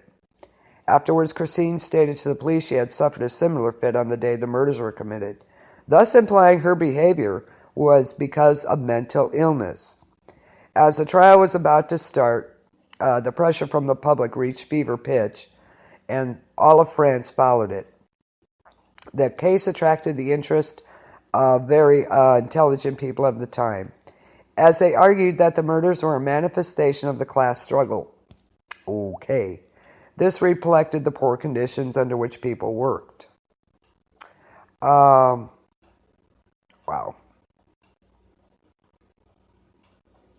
How they rebelled against their master.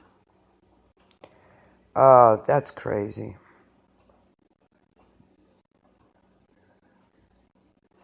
The crowd gathered in front of the courtroom in September of 1933, awaiting the verdict. It was concluded that Christine was the mastermind behind the murders, and that the cause of the crime was a petty feud between Madame Lancelin and her. The court also concluded that Leah, the younger of the two, was completely consumed by her sister, to the point that her personality was nothing more than a mere extension of Christine's. The facts about the history of mental illness in the family, as well as a violent home life, were taken into consideration. Nevertheless, Christine was sentenced to death, and her sister received a reduced sentence due to her position as an accomplice. Christine's sentence was then changed to life imprisonment. She became extremely depressed, refused to eat, and showed occasional fits of madness. She couldn't cope being separated from her sister. Christine Papin slowly wasted away and died in 1937. Leah was released from prison in 1941 and moved in with her mother. Leah managed to obtain a job in a hotel over there using a fake identity, so we don't know what happened to her.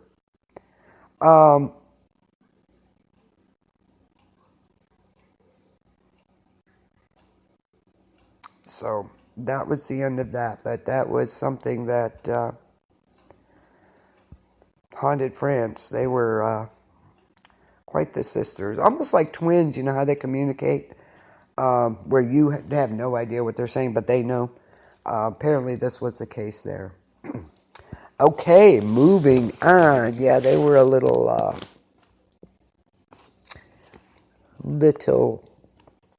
crazy. And of course, you can't, how about H.H. Holmes? You can't talk about serial killing without talking about H.H. Holmes, which I'm looking forward to that movie they're making, by the way.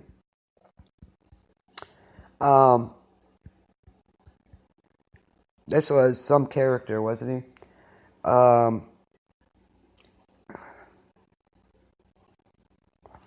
American serial killer.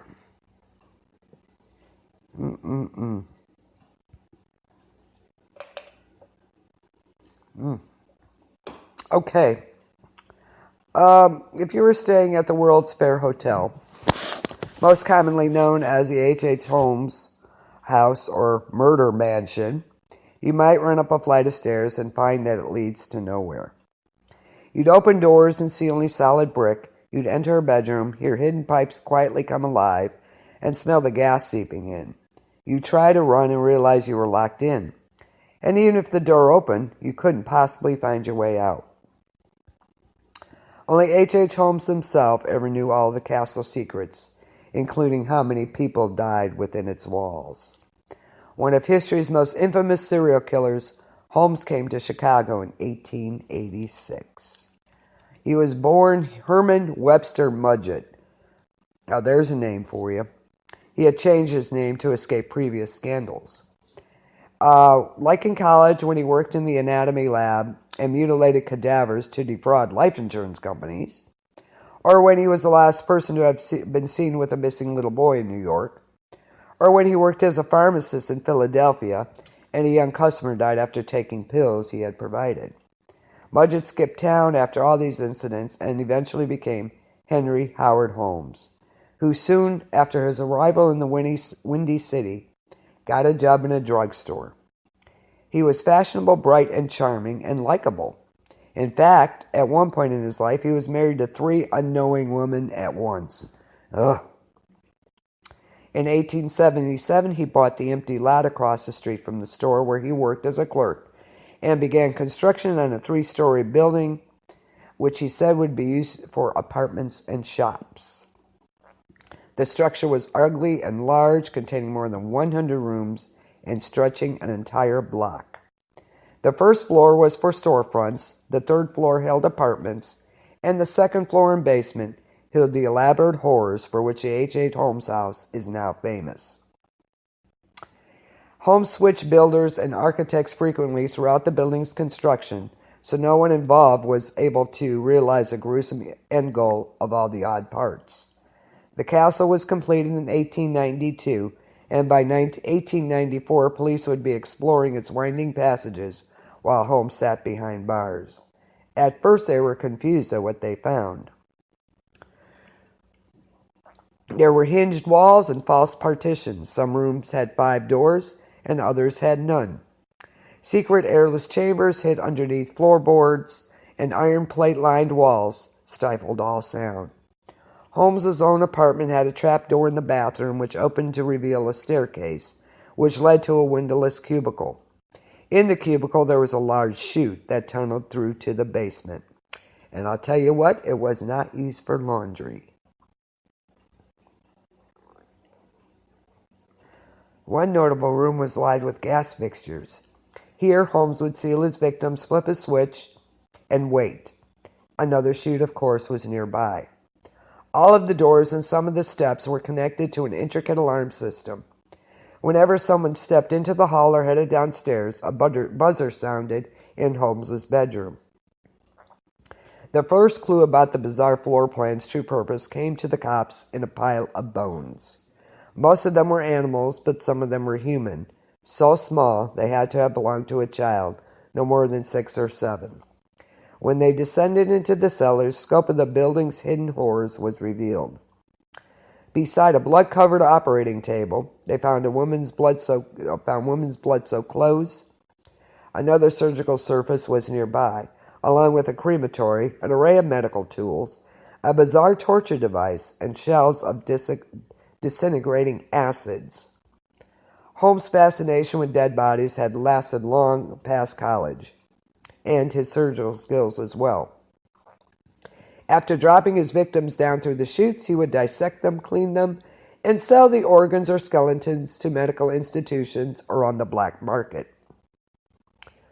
Though the mansion didn't look inviting in the least, it's unlikely that any of the victims were dragged into its depths. They entered on their own, likely enchanted by the owner's flattery and apparent affluence. Often they were his employees. During his 2 short years in the castle, Holmes hired more than 150 women to work as his stenographers. A few of those were known to be his mistresses as well.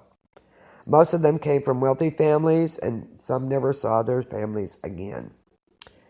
Holmes sometimes photographed his favorites. They were young, beautiful, and trusting of this gentleman in this big, unfamiliar city.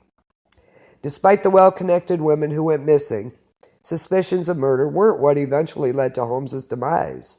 Rather, theft and financial schemes gone wrong caused his arrest in Boston on November 17, 1894. After decades of criminal activity, the scale and complexity of which you really need a book to fully grasp, Holmes was behind bars.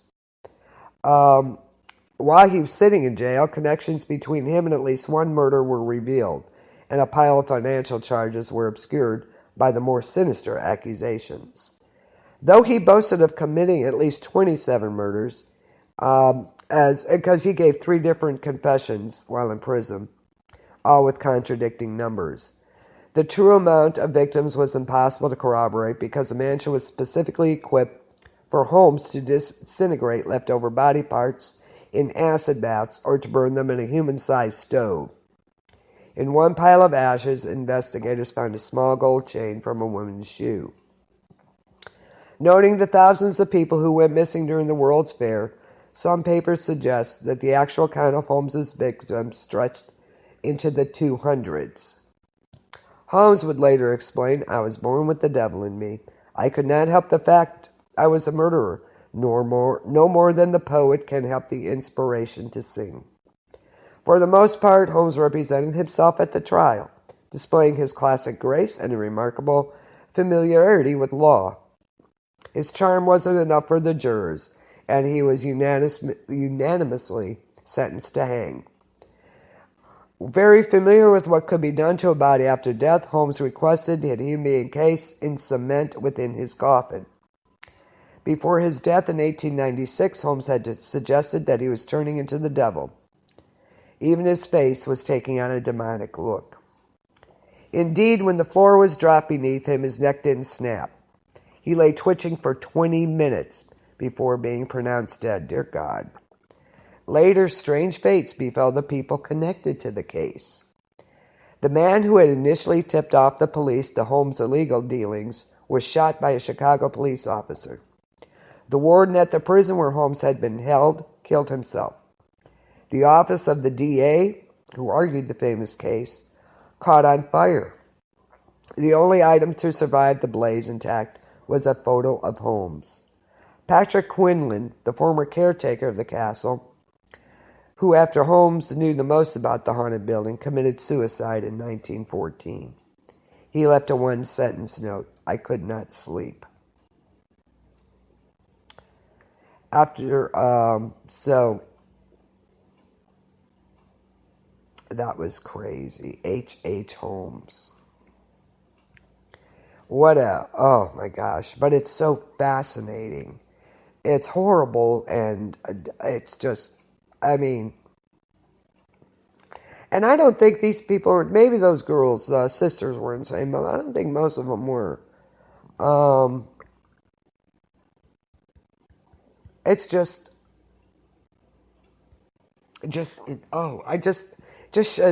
shivers down your spine, doesn't it?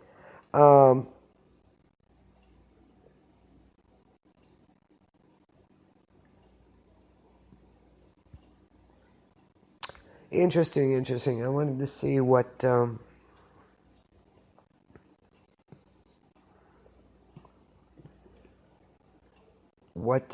movie.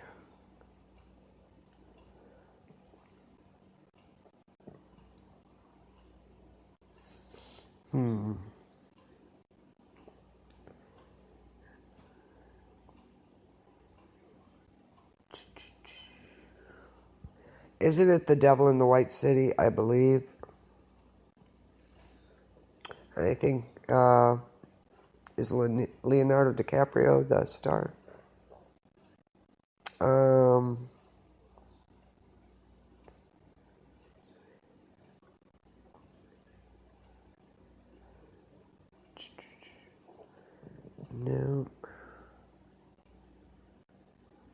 Nope.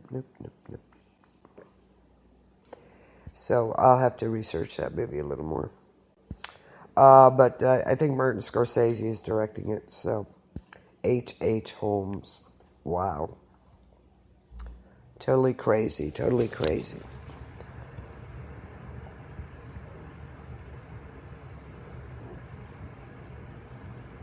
And how about the Countess Elizabeth Bathory? Wow, what a bloodthirsty. She's nuts. That was totally weird. And in 1609 or 1610, Count Thurzo makes an investigative visit to the castle in Hungary on orders from King Matthias and discovers Countess Elizabeth Bathory directing a torture session of young girls. Bathory is already infamous in the area for her torture and murder of servants and peasants, but her title and high-ranking relatives had until this point made her untouchable. Her bloodthirsty activities had led many to cite her as one of the first vampire serial killers in history. She was born in Transylvania to a distinguished family. Though she counted many luminaries among her relatives, her family tree also featured some seriously disturbed kinfolk. One of her uncles introduced her into Satanism, while her aunt taught her all about sadomasochism. At the age of 15, Bathory is married to a count, and the couple settled into the castle. To please his wife, her husband reportedly built a torture chamber to her specifications. Her torture included jamming pins and needles under the fingernails of her servant girls, then tying them down, smearing them with honey, and leaving them to be attacked by bees and ants. The count participated in his wife's cruelties. He may also have restrained her impulses. When he died in the early 1600s, she became much worse. With the help of her former nurse and local witch, Doretta, Bathory began abducting peasant girls to torture and kill. She often bit chunks of flesh from her victims, and one unfortunate girl was even forced to cook and eat her own flesh. Bathory reportedly believed that human blood would keep her looking young and healthy. Since her family headed the local government, her crimes were ignored until 1610. But King Matthias finally intervened because Bathory had begun finding victims among the daughters of local nobles. In January 1611, Bathory and her cohorts were put on trial for 80 counts of murder. All were convicted, but only Bathory escaped execution. Instead, she was confined to a room of the castle that she only had slits for air and food. She survived for 3 years, but was found dead August 1614.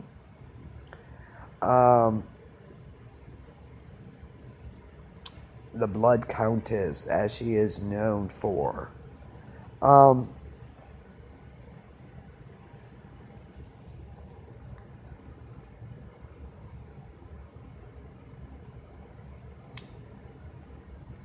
They accused her of roughly 100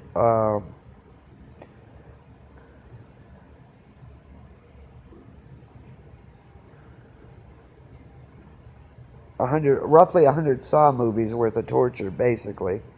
Took her into custody.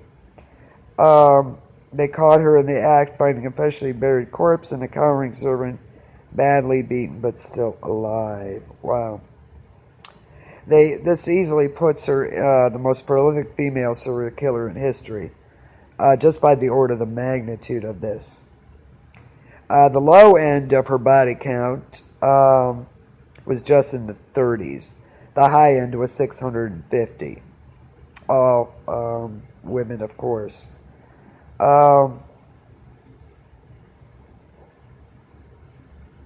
The collected testimonials and contained a litany of charges against her so vile they have been literally become legend. Her story has been referenced in hundreds of books, movies, and songs, you name it. She kept her servants chained up every night so tight their hands turned blue and they spurted blood. She beat them to the point where there was so much blood on the walls and beds they had to use ashes and cinders, to soak it up. She beat a servant in Vienna so badly so loudly, I'm sorry, that her neighbors threw clay pots at the walls in protest. She strangled a servant with a silk scarf, a harem technique known as the Turkish ways. She burned her servants with metal sticks, red-hot keys, and coins, ironed the soles of their feet, and stuck burning iron rods into their lady parts. Hi, Michelle.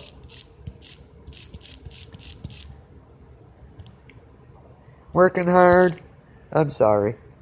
Oh, today was a nightmare too, like yesterday. She stabbed them, pricked them in their mouths and fingernails with needles, cut their hands, lips, and noses with scissors. She used needles, knives, candles, and her own teeth to lacerate servants' girls, stitched their lips and tongues together, made servants sit on stinging nettles, and bathed with said stinging nettles. During the bath, she'd push the nettles into their shoulders and breasts, had them stand in tubs of ice water up to their necks outside until they died. Smeared naked girls with honey and left her outside to be bit by ant, wasps, bees, and flies. Kept them eating for a week at a time. If they got thirsty, made them drink their own urine. Forced them to cook and eat their own flesh, or make sausages and serve it to guests. Heated up a cake to red-hot temperatures and made a servant eat it. She baked a magical poisonous cake in order to kill a rival magistrate, George Thurzo.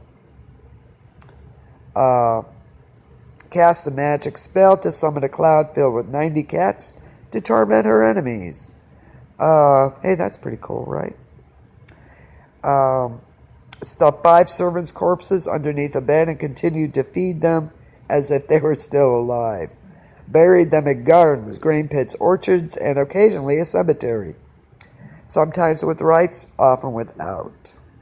Whoa. She bathed in virgins' bloods. She was syphilitic from centuries of inbreeding. Could be. She was epileptic. No.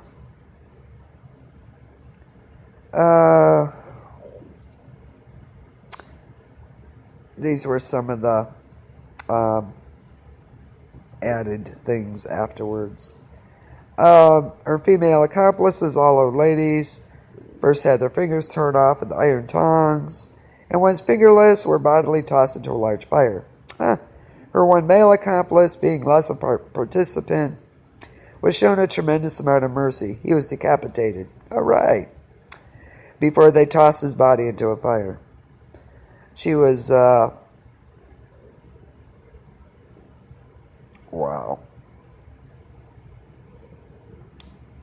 But she thought bathing in their blood would kill. Hey, Ike.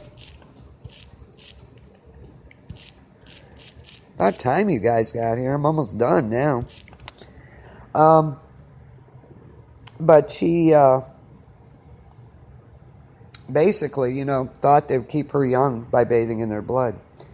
She liked torture, obviously. So, there you go. Countess Elizabeth Bathory, the Blood Countess. Okay, my question once again. Who do you think was Jack the Ripper? I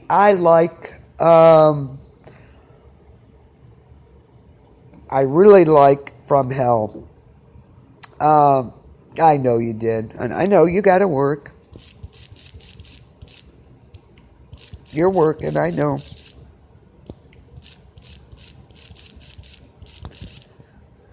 I was just kidding. I know you're working, dear. It's all good. Busy tonight? That doctor guy. Yeah, I think so too. That doctor, From Hell with Johnny Depp, that was got to be the best movie about that Jack the Ripper I have seen. And I like how they did that, and I think the doctor did it. But he was a Freemason, so do you think it was him?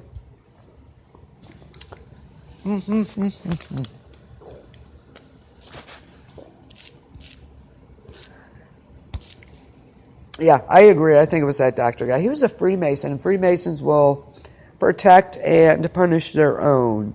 There's the freak. Hey, freak.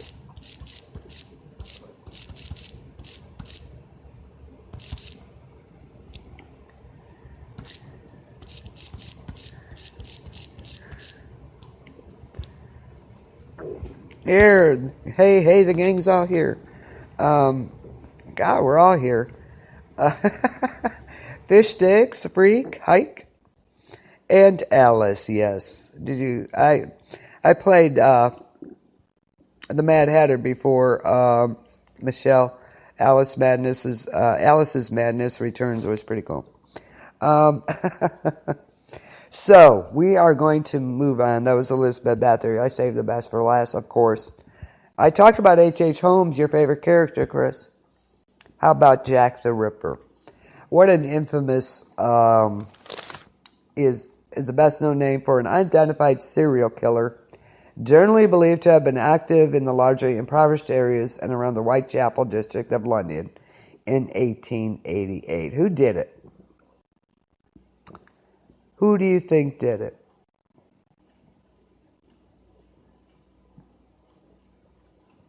Yes, I am.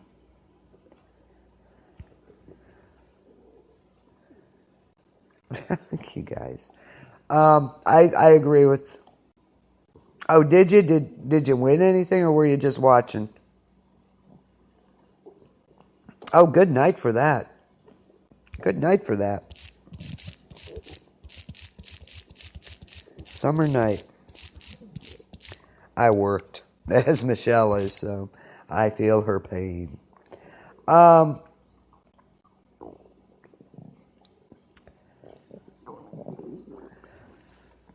The Jack the Ripper murders occurred in the East End of London in 1888.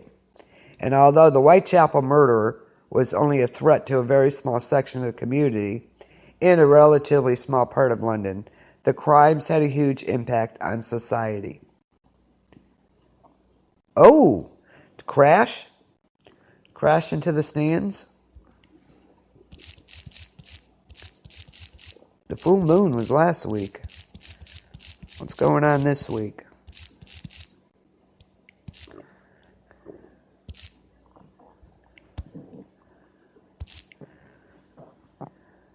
Ooh, crazy stuff. By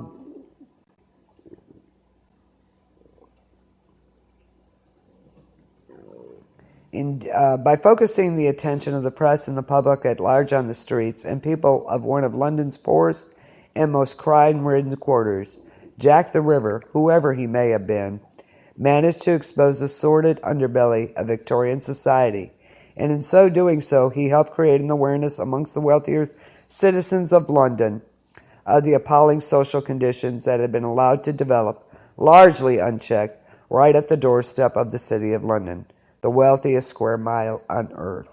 Hey! And we are here. Hey, Tori. Glad you're here.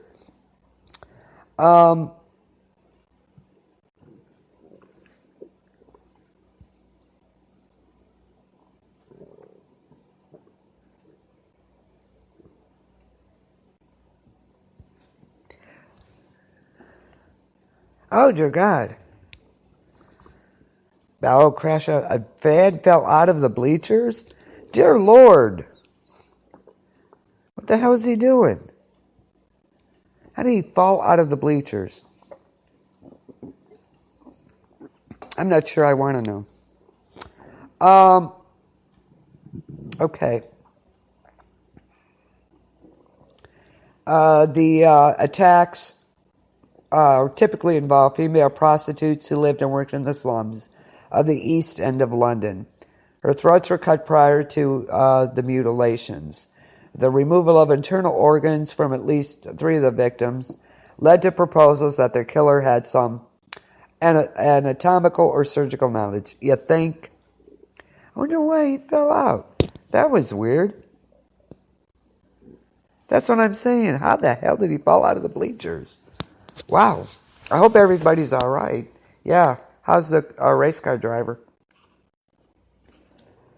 What kind of car is they driving? What kind of race is it, Chris?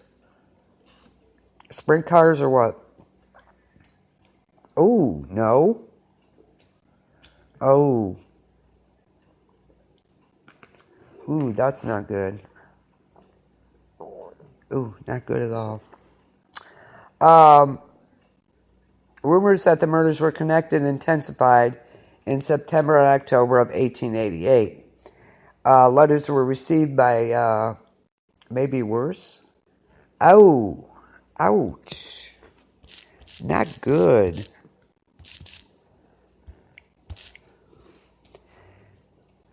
Oh. Broken bones, maybe worse. Ouch. Well, at least they're all alive. Glad to hear that. Excuse me. Chris, who do you think was Jack the Ripper? Tori, you too. Who was Jack the Ripper? Who do you think it was? Anyway, rumors that the murders were connected intensified in September, October 1888. And letters were received by media outlets and Scotland Yard from a writer, supposedly the murderer. The name Jack the Ripper originated in a letter written by someone claiming to be the murderer that was disseminated in the media. The letter is widely believed to have been a hoax and may have been written by journalists. Oh, what a surprise. They're already spinning. Broken foot for one driver, the other two drivers. Ow. Yeah, live is always good. Ouch. Dang.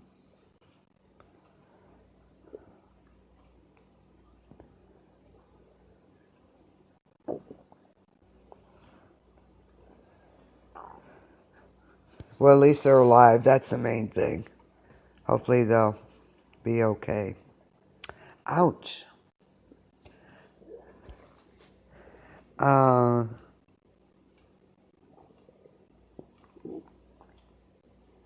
Yeah, I would think so too. You have not even an opinion, Chris? Come on, I know you do. I know you don't know who he was. Who do you think he was, though? I think the best, and it says it here too. I think From Hell did the best on Jack the Ripper, and I think that's who it was. They were Freemasons, and of course he was a member of it. And he thought he was doing a good thing, I guess, but he enjoyed what he was doing, that's for sure.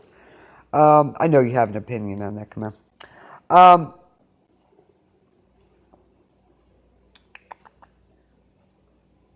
The From Hell letter received by George Lusk of the Whitechapel Vigilance Committee came with half a preserved human kidney, supposedly taken from one of the victims. The public came increasingly to believe in a single serial killer known as Jack the Ripper, mainly because of the extraordinarily brutal nature of the murders, and of course the media treatment. Even back then, I mean, they put a spin on things, didn't they? Extensive newspaper coverage, widespread and enduring international notoriety on the Ripper, and of course the legend solidified. Police investigation into a series of 11 brutal killings in Whitechapel up to 1891 was unable to connect all of them to the murders of 1888. 5 victims, Mary Ann Nichols, Annie Chapman, Elizabeth Stride, Catherine Eddowes, and Mary Jane Kelly, are known as the canonical 5. Yes. Yeah, I totally agree. But supposedly they took care of the problem. I totally agree with that. That's what I think too. I think From Hell really depicted the true story of Jack the Ripper, honestly. It was such a good movie. Such a good movie. And their murders between August 31st and November 9th, 1888 are considered to be linked. The murders were never solved, and the legends surrounding them became a combination of historical research, folklore, and pseudo-history. The term Ripperology was coined to describe the study analysis of the Ripper cases. There are now over 100 hypotheses about the Ripper's identity. And of course, many works of fiction. They're trying to connect the 11 murders before that, stretching from April 88 to 1891. And they were collectively known as the Whitechapel murders. They're white, but the five are, of course,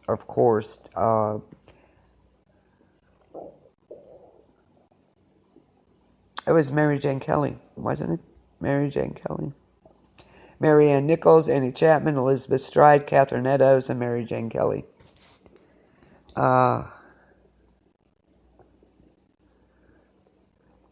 Yeah, I think From Hell is pretty accurate myself. I really, really liked how they did that movie.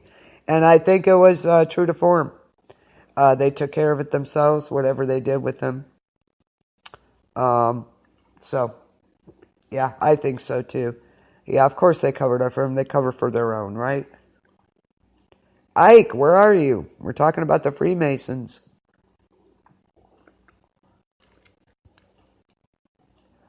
Okay. Most experts point to the deep throat slashes, abdominal and genital area mutilation, removal of internal organs, and progressive facial mutilations as the Ripper's MO. The first two cases of the Whitechapel murders, Emma Elizabeth Smith and Martha Tabram, are not included in the canonical five, and I don't know why not. I think they should be. Oh,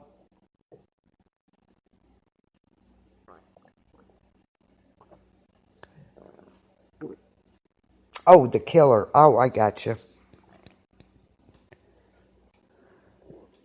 Oh, sorry.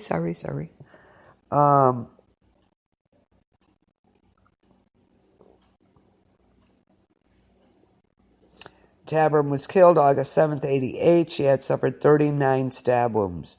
The savagery of the murder, the lack of obvious motive, and the closeness of the location and date to those of the later Ripper murders led police to link them. Attack differs that she was stabbed rather than slashed. A lot of experts. Oh, was he? Oh, Mary? Really? Interesting thought there. Huh.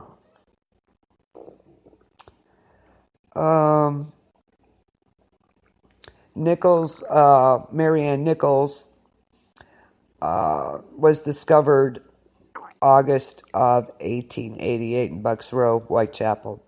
Her throat was severed by two cuts. The lower part of her abdomen was partially ripped open by a deep, jagged wound. Several other incisions were also caused by the same knife. Ann Chapman's body was discovered September 88, near a doorway in the back of Hanbury Street.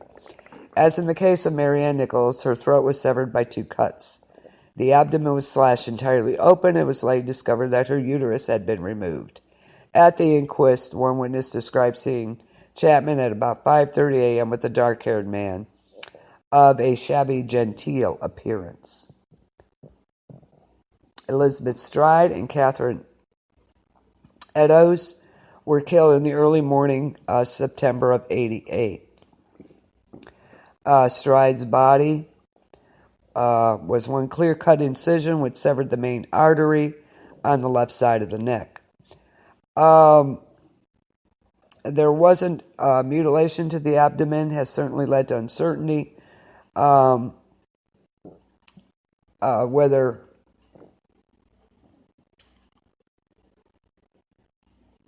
yeah, exactly. No, exactly. You're right, Michelle. He wouldn't. They thought her murder maybe shouldn't be attributed to the Ripper, or whether he was interrupted. Witnesses thought they saw Stride with a man earlier that night. He was shabbily dressed, Eddowes' body was found in the city of London 3/4 of an hour after Stride's. Her throat was severed and the abdomen was ripped open by a long, deep, jagged wound. The left kidney and the major part of the uterus had been removed. A local man had passed through the square with two friends shortly before the murder. He described seeing a fair-haired man of shabby appearance with a woman who may have been Edo's. Edo's and Stride murders were later called the double event. Part of Edo's bloodied apron was found at the entrance to a tenement in Goulston Street, Whitechapel. Some writing on the wall above the apron piece became known as the Goulston Street graffiti and seemed to implicate Jew or Jews, but whether the graffiti and the apron are connected could have been incidental. Kelly's mutilated and disemboweled body was discovered lying on the bed in the single room where she had lived off Dorset Street at 10:45 a.m. on November 88. Her throat had been severed down to the spine, and the abdomen almost emptied of its organs, and her heart was missing. All 5 murders were perpetrated at night, on or close to a weekend, either at the end of the month or within a week. The mutilations became increasingly severe as the series of murders proceeded, except for Stride's. But since he seemed to have killed again that night, we think it's possible he was interrupted. Nichols was not missing any organs.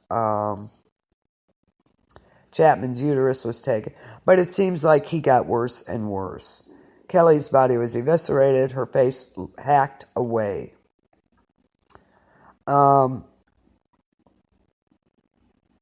So,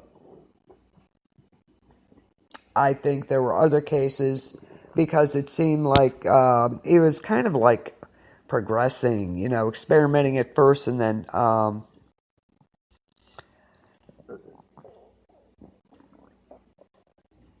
towards at the end, the last one, as they say, really was vicious. Vicious, vicious. Oh, really? Oh, he wouldn't tell me. Oh, they're pretty secretive, huh? And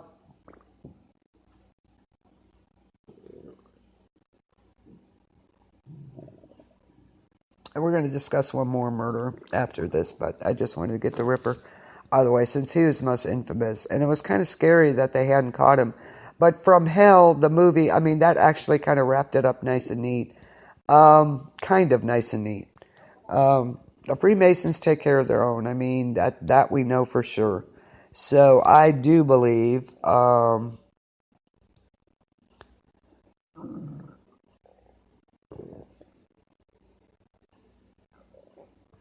that they took care of it.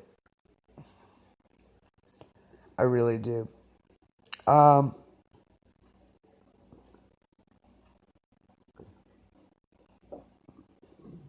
So, Jack the Ripper, one of the most infamous. The last one I'm going to talk about is the... let me get my notes. Get them all confused. The Mad Butcher of Kingsbury Row. And this was actually in Cleveland, Ohio. Kingsbury Run, I am sorry. Also known as the Cleveland Torso Murderer or the Torso Killer. Yeah,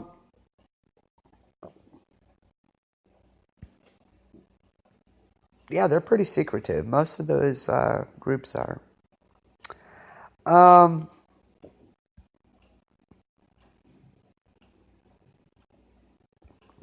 This is the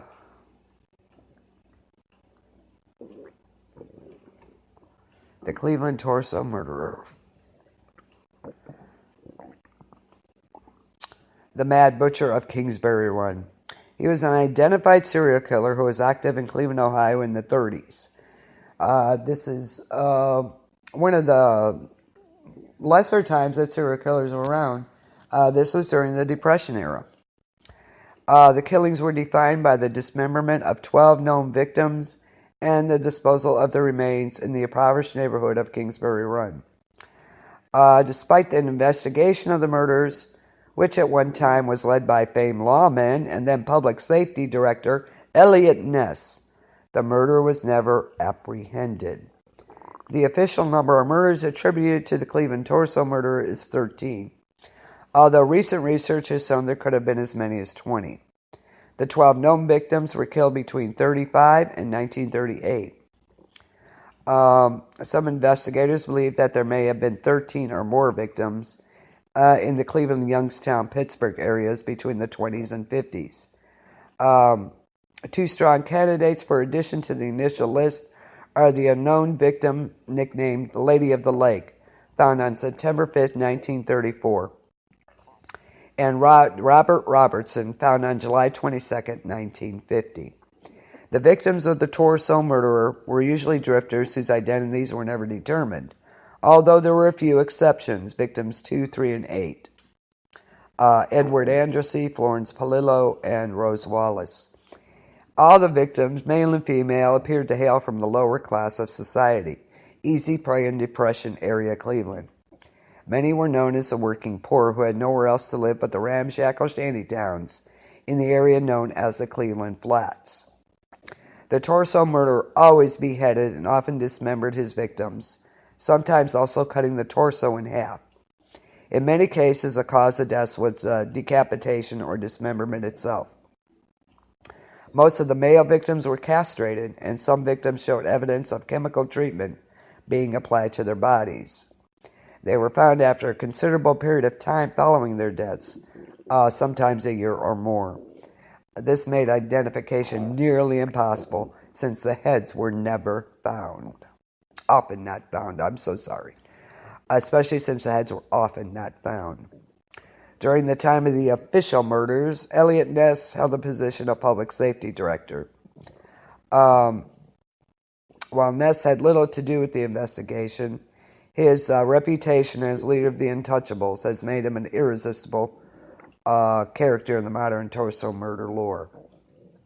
Ness did contribute to the arrest and interrogation of one of the prime suspects, Dr. Francis Sweeney, as well as the demolition and burning of Kingsbury Run, from which the killer took his victims. At one point in time, the killer even taunted Ness by placing the remains of two victims in full view of his office at City Hall. Only two victims were actually positively identified.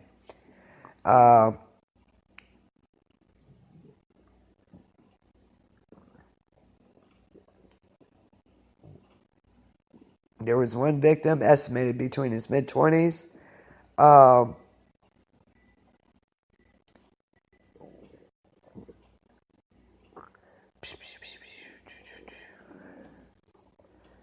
Let's see. I'm trying to see.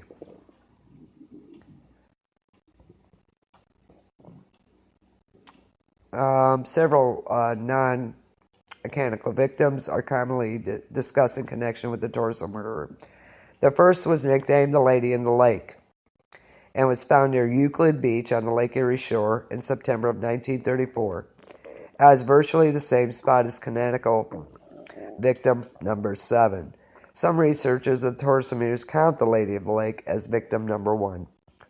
The headless body of an identified male was found in a boxcar in Newcastle, Pennsylvania. Oh, my sinuses. On July 1st, 1936.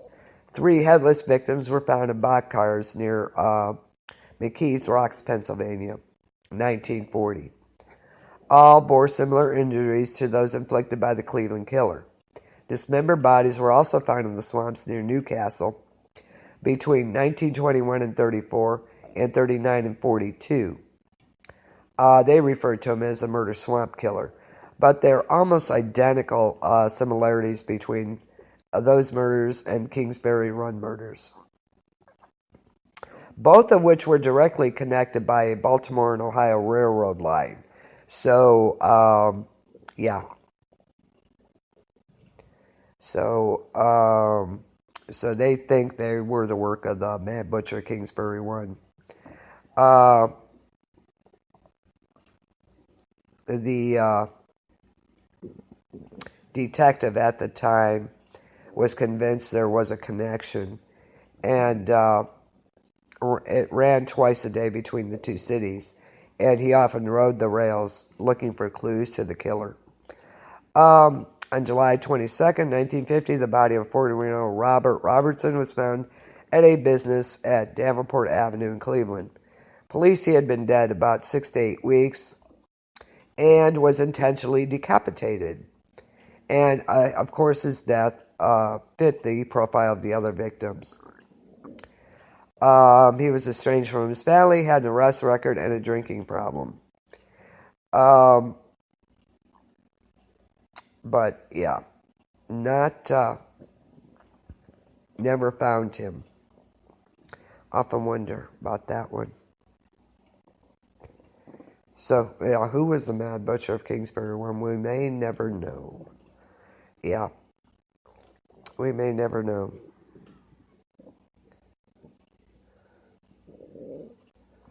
The flats, I mean, and then they turned around. That was the place to go a few years back. Now it's back to not being so great. This is one of the most prolific and gruesome serial killers of all time.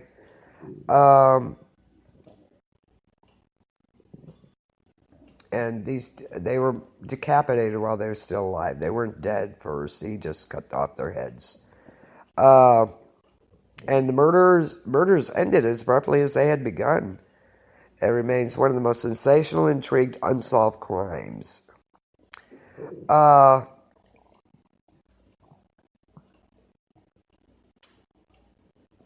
In September of Hello? Yeah, I think so, definitely. When did you change your picture? Just now? Good Lord, stop that. In September of 1934, a young man finds the lower half of a woman's torso, thighs still attached, but amputated at the knees, washed up on the shores of Lake Erie. Some sort of chemical preservative on the skin, which had turned it red, tough, and leathery. The subsequent search yielded only a few other body parts. The body was that of a female in her mid-30s, and her head was never found. This is the Lady of the Lake. And this was, they're considering the first one. Yeah, we stopped that. And never connected the murders to him. It's real possible. She was known as Victim Zero. September 1935, 2 teenage boys discovered the decapitated, emasculated corpse of a white male at the base of Jackass Hill, East 49th Street. The body, naked save for a pair of socks, was clean and drained of blood. There were rope burns around both wrists. Cause of death had been decapitation. They were able to identify this man as Edward Andrassy, 28-year-old white male. He had an arrest record, was rumored to be gay, and frequented the Roaring Third, which was a bar there. Police discovered a second body nearby, also decapitated and emasculated, and it appeared to be covered with the same chemical preservative as the Lady of the Lake. This body apparently had been dead for a couple of weeks. The 40-year-old white male was never identified.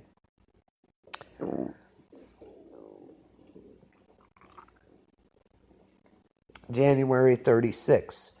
A woman discovers about half the body of a female nearby wrapped in newspaper and packed in 2 half-bushel baskets. The baskets were left alongside the Hart Manufacturing Building on Central Avenue. Everything except the head was recovered about 10 days later in a vacant lot. As in the case of Edward Andrassy, the cause of death, decapitation. For some reason, however, the killer had waited for rigor mortis to set in before disarticulating the rest of the body. Fingerprints would allow them to identify her as Florence Polillo, waitress, barmaid, and prostitute. June 36. About every 6 months, it seems, right? Early one morning in Kingsbury Run, 2 young boys discovered the head of a white male wrapped in a pair of trousers. Police found the body of 20-year-old 60-year-old man, the next day dumped in front of the Nickel Plate Railroad Police Building. Cleaned and drained of blood, the corpse was intact except for the head. Again, decapitation. In spite of a fresh set of fingerprints and the presence of 6 distinctive tattoos, they were never able to identify the victim. July 36, a teenage girl came across the decapitated remains of a 40-year-old white male while walking through the woods near Clinton Road and Big Creek on the west side. The victim had been dead about 2 months, and his head, as well as a pile of bloody clothing, was found nearby. Judging by the enormous quantity of blood that had seeped into the ground, apparently he was killed right there. September 36. A transient trips over the upper half of a man's torso while trying to hop a train. Police searched a nearby pool, which was nothing more than a big open sewer, and found the lower half of the torso and parts of both legs. They sent a diver in to make the recovery. The killer may have well been among the spectators there. The onlookers that were there was estimated about 600 people. So the killer could have been there watching. Victim number 6 was in his late 20s, and yet again, cause of death, decapitation.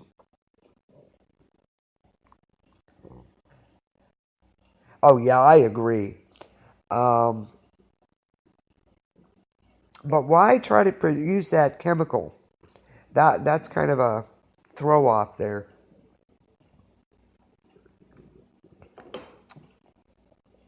They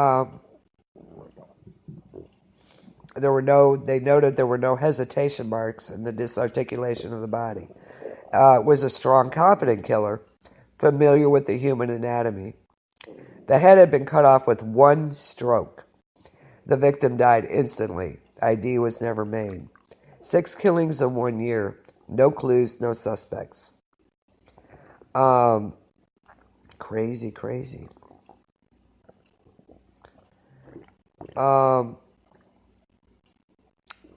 Detectives often dressed, like the people in Kingsbury Run.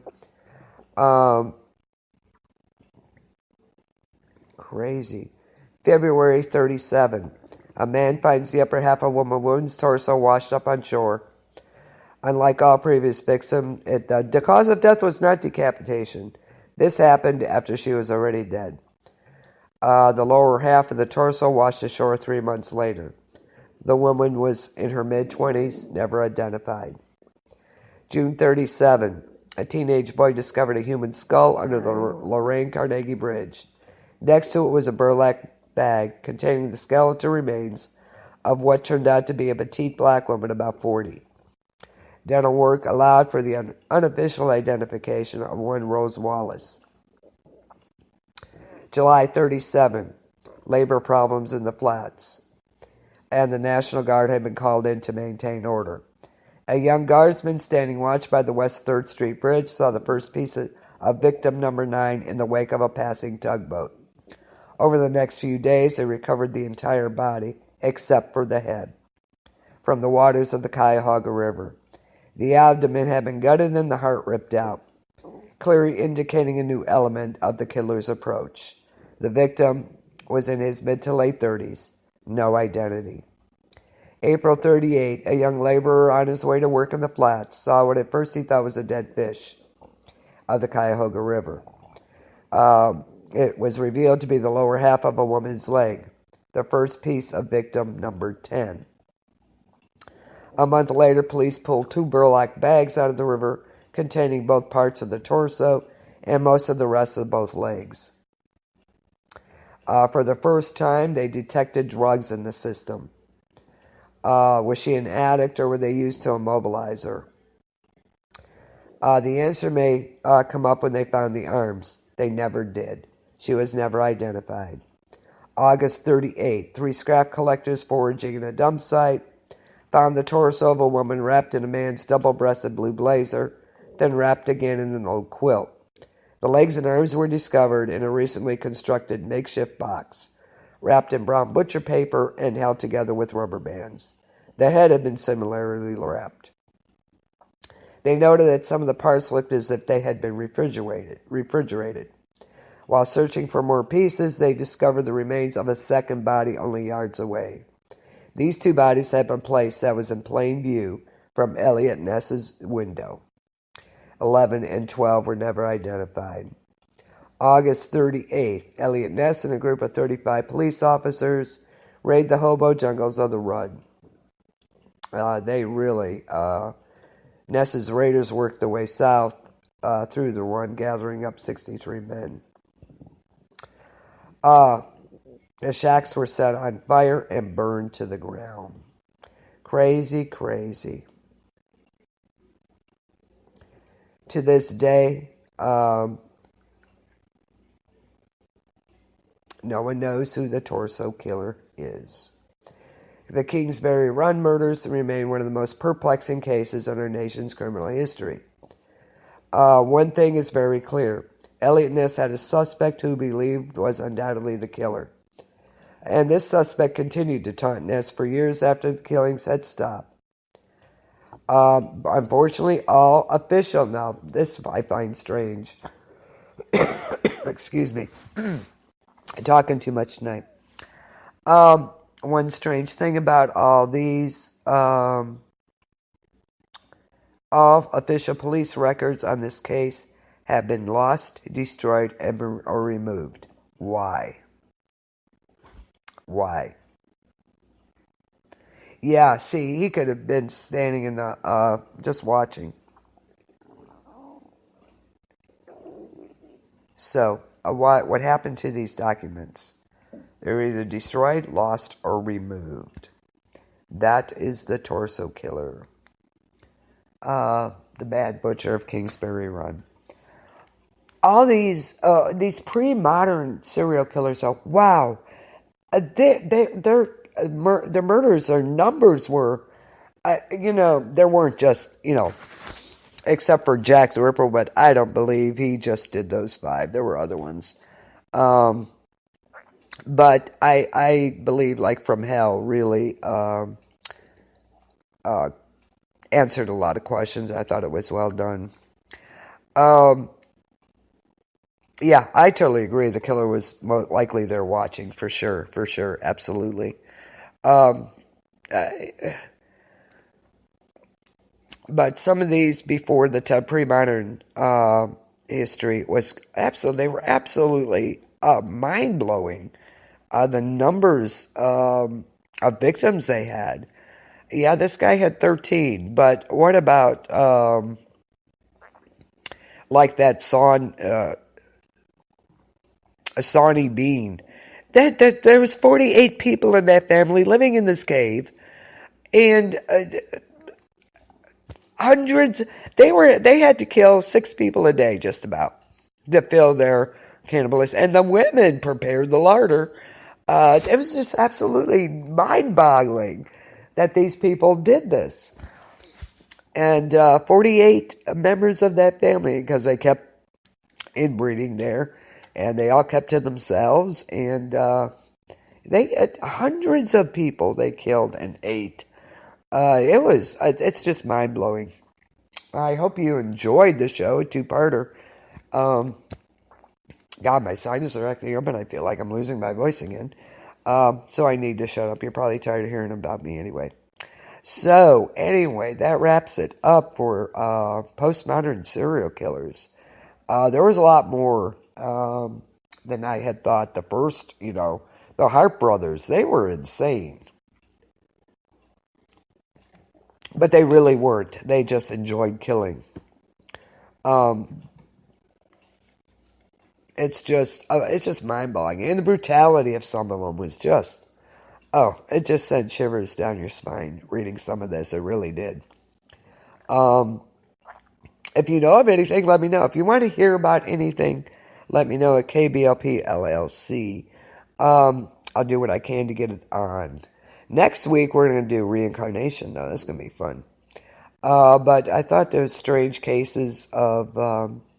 and how prolific they were in history. It was just, the numbers were just staggering. It was amazing.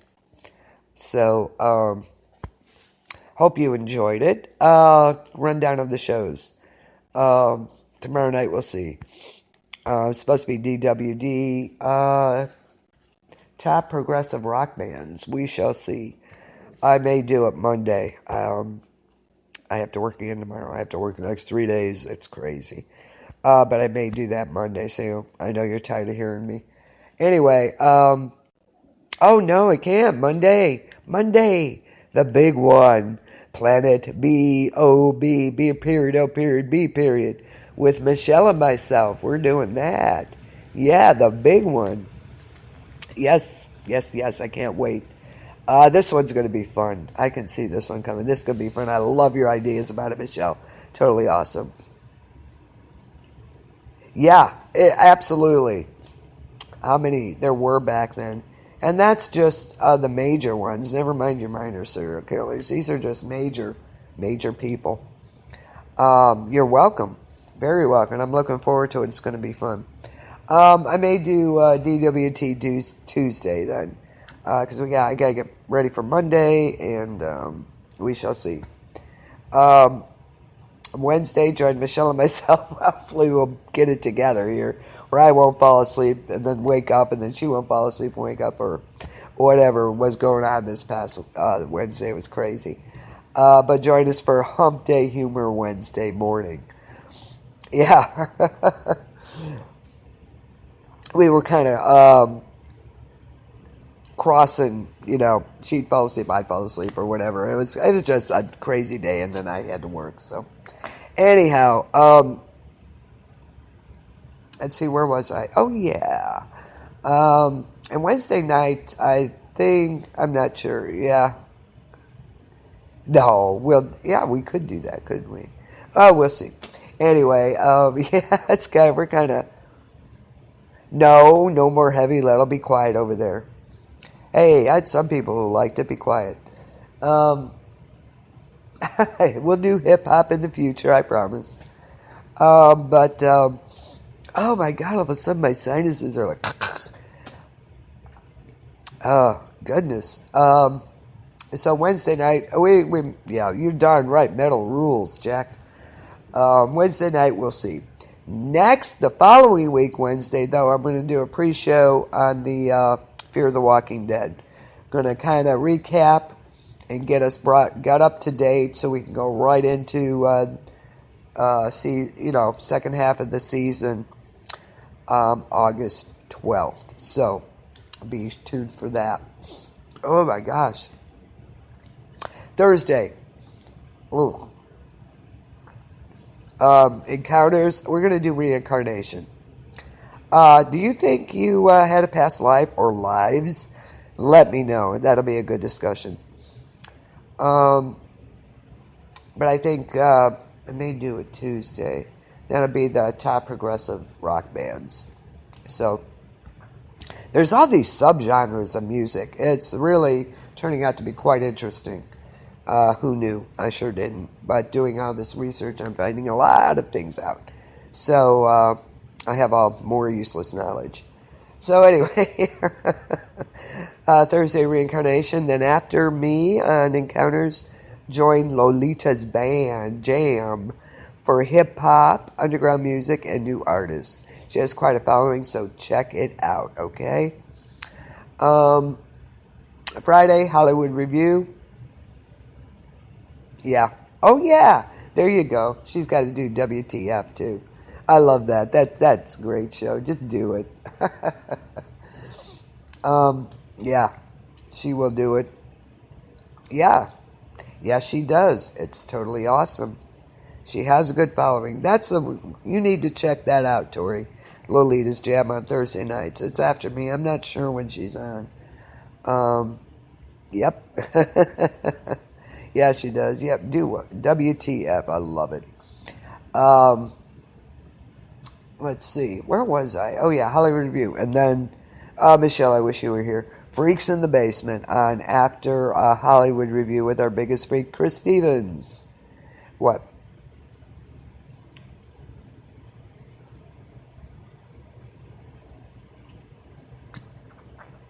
Anyway, what was I saying? Oh yeah, Friday. Freaks. You gotta check out the Freaks in the Basement, okay?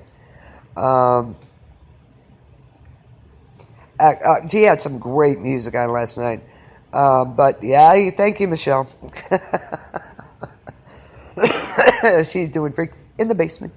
I could not do it last night for the life of me. I just was laughing so hard. Anyway,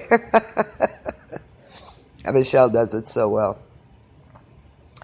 Then on Saturday, join Ike Diaz and the Jam. Ike Dog and the Jam. That's a party all night long, guys. You had a great show Friday, Chris. It was great last night.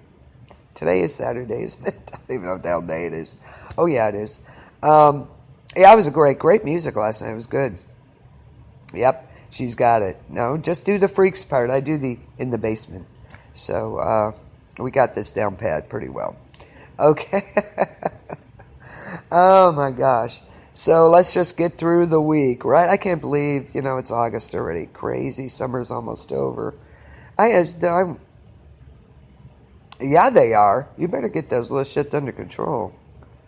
Yes, he does. That would be great. Absolutely. Absolutely.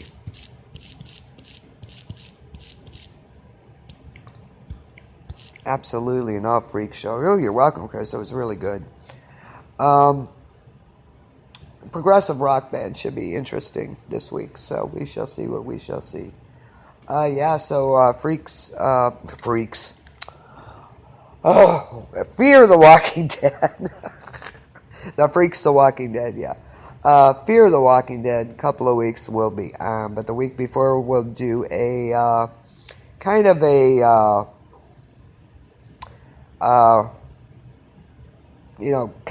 talk about the characters and who's left, and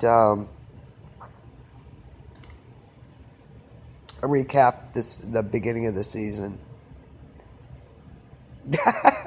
They probably did. They followed him there.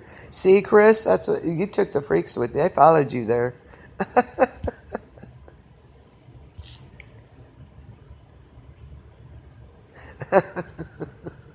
Yeah, I don't blame you. I probably couldn't either, Chris. Yeah. Can you imagine an entire show with them? Oh, my God.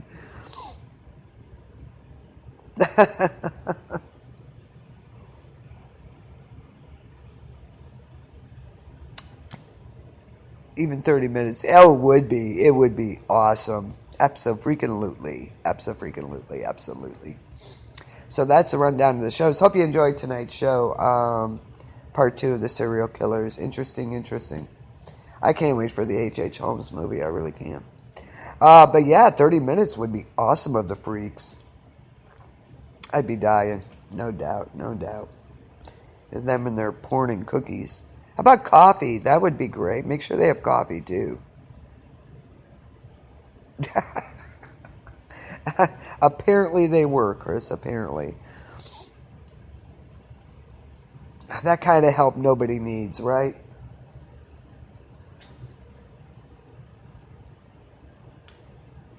Chris's Freaks get out of control. A life in the basement.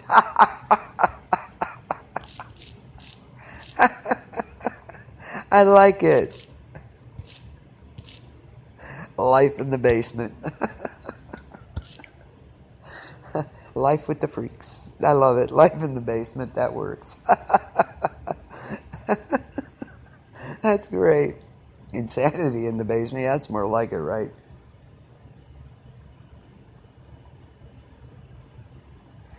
You should. It'd be great.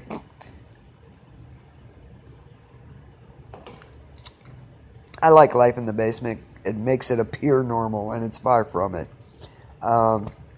So, yeah. Well, come on. If they got cookies and porn, at least they could do is have coffee with it. Thank you very much. Yeah, but I do, so they should do that. Well, I could put some in there. LITB, Life in the Basement. I love it.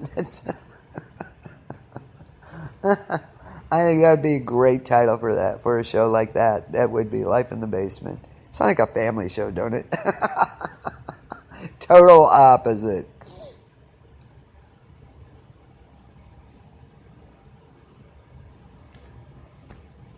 Well, tell me you could put whiskey in the coffee.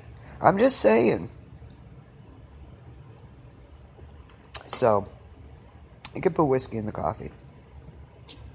Yes, welcome to my insanity. Yes. Yeah, well, it's definitely yours. It is yours to keep also, so.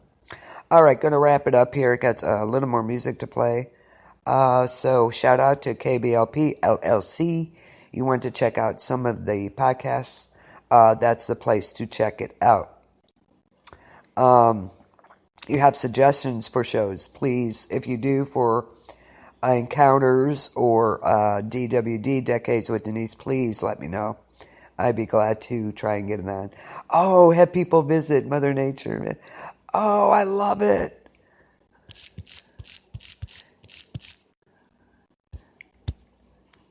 Rocket's neighbors. Can Rocket's neighbors visit? That would be great. If I watch what? What am I watching? Oh, yeah, I will. Rocket's neighbors could be on. That would be great. He was going to send the freaks after him anyway, so that would work. Can you imagine? I'd love it.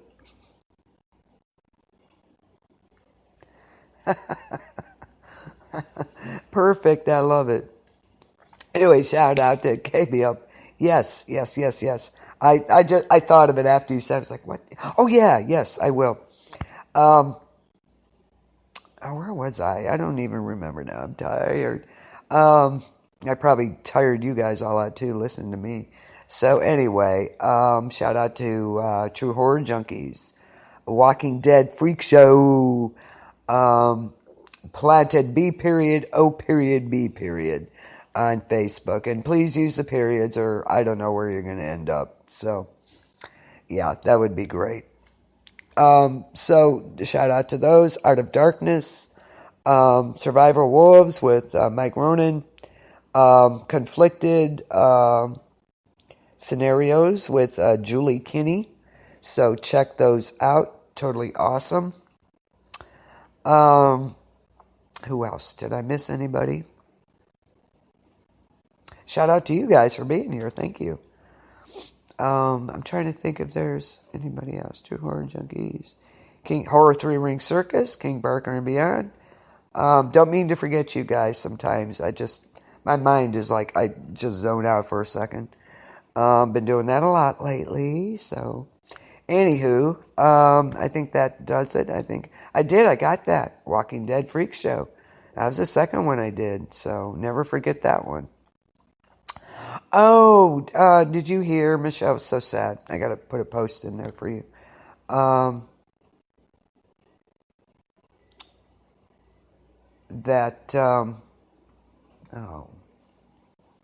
Melissa McBride's mom died a couple weeks ago. It was sad. I was so sorry to hear that. Yes, I got them too. KBLP LLC, first thing. Oh, we're going to do Cover Wars Sunday. Or when I do DWD. Cover Wars. I hope you like what I picked out. It's going to be interesting. So, Cover Wars. On the next DWD too. I already got it set up. So, I'm trying to think what else. Yeah. I'll post it in Walking Dead Freak Show. Yeah. Yeah, I was sad to hear that. I was like, oh. Cover Wars, yes. We're going to do an Elvis Presley song and a Beatles song. So it should be interesting. I think you'll like the Beatles song. So Elvis Presley's too. Yep. Okay.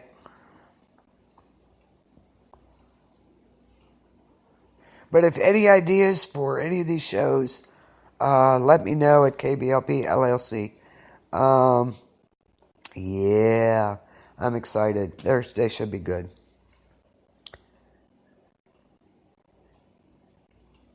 Elvis, yes. I'll tell you which ones we're going to do. It should give you some ideas in your heads. The Beatles song is Helter Skelter. Cover songs for that. Cover bands. And cover for Viva Las Vegas. So it should be some fun. Viva Las Vegas. So, yeah. So those are two of the ones we're going to do. If you can think of any more, let me know. If you want to hear, I will do it. So that wraps it up. Got some more music. Y'all have a good night. Thanks for tuning in. Michelle, don't work too hard. And I will see you soon. Peace out, y'all.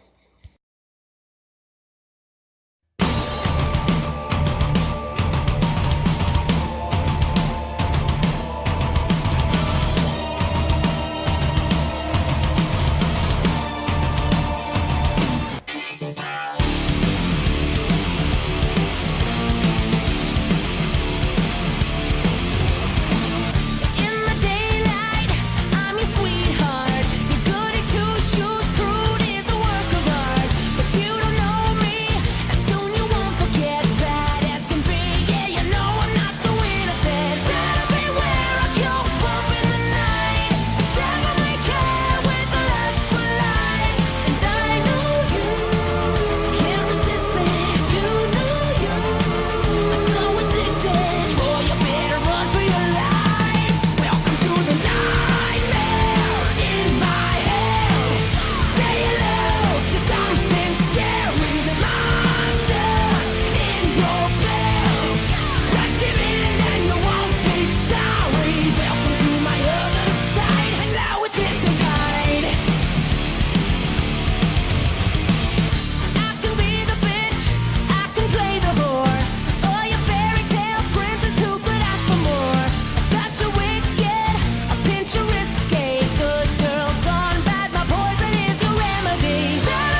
My friends don't walk, they run. Skinny dipping rabbit holes for fun. Popping balloons with guns. Getting high off helium. We paint white roses red. Each shade from a different person said this dream is a killer. Getting drunk with a blue caterpillar. I'm peeling the skin off my face, 'cause I really hate being safe. The normals, they make me afraid. The crazies, they make me feel sane. I'm nuts, baby, I'm mad. The craziest friend that you've ever had. You think I'm psycho, you think I'm gone. Tell the psychiatrist something is wrong. Over the bed, entirely bonkers. You like me best when I'm off my rocker. Tell you a secret, I'm not alarmed. So what if I'm crazy? The best people are. All the best people are crazy. All the best people are. Where is my prescription? Doctor, please listen. My brain is scattered. You can be Alice, I'll be the Mad Hatter. I'm peeling the skin off my face, 'cause I really hate being safe. The normals, they make me afraid. The crazies, they make me feel sane. I'm nuts, baby, I'm mad. The craziest friend that you've ever had. You think I'm psycho, you think I'm gone. Tell the psychiatrist something is wrong. Over the bed, entirely bonkers. You like me best when I'm off my rocker. Tell you a secret, I'm not alarmed. So what if I'm crazy? The best people are. You think I'm crazy, you think I'm gone. So what if I'm crazy? All the best people are. And I think you're crazy too. I know you're gone. It's probably the reason that we get along. Nuts, baby, I'm mad. The craziest friend that you've ever had. You think I'm psycho, you think I'm gone. Tell the psychiatrist something is wrong. Over the bed, entirely bonkers. You like me best when I'm off my rocker. Tell you a secret, I'm not alarmed. So what if I'm crazy? The best people are.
a sick wind and wrong. What a show we have for you tonight. Restless souls will put on the dancing shoes. Mindless ghouls will not have limbs to lose. Illusionist, contortionist, tightrope walkers tightening the noose.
Thank you.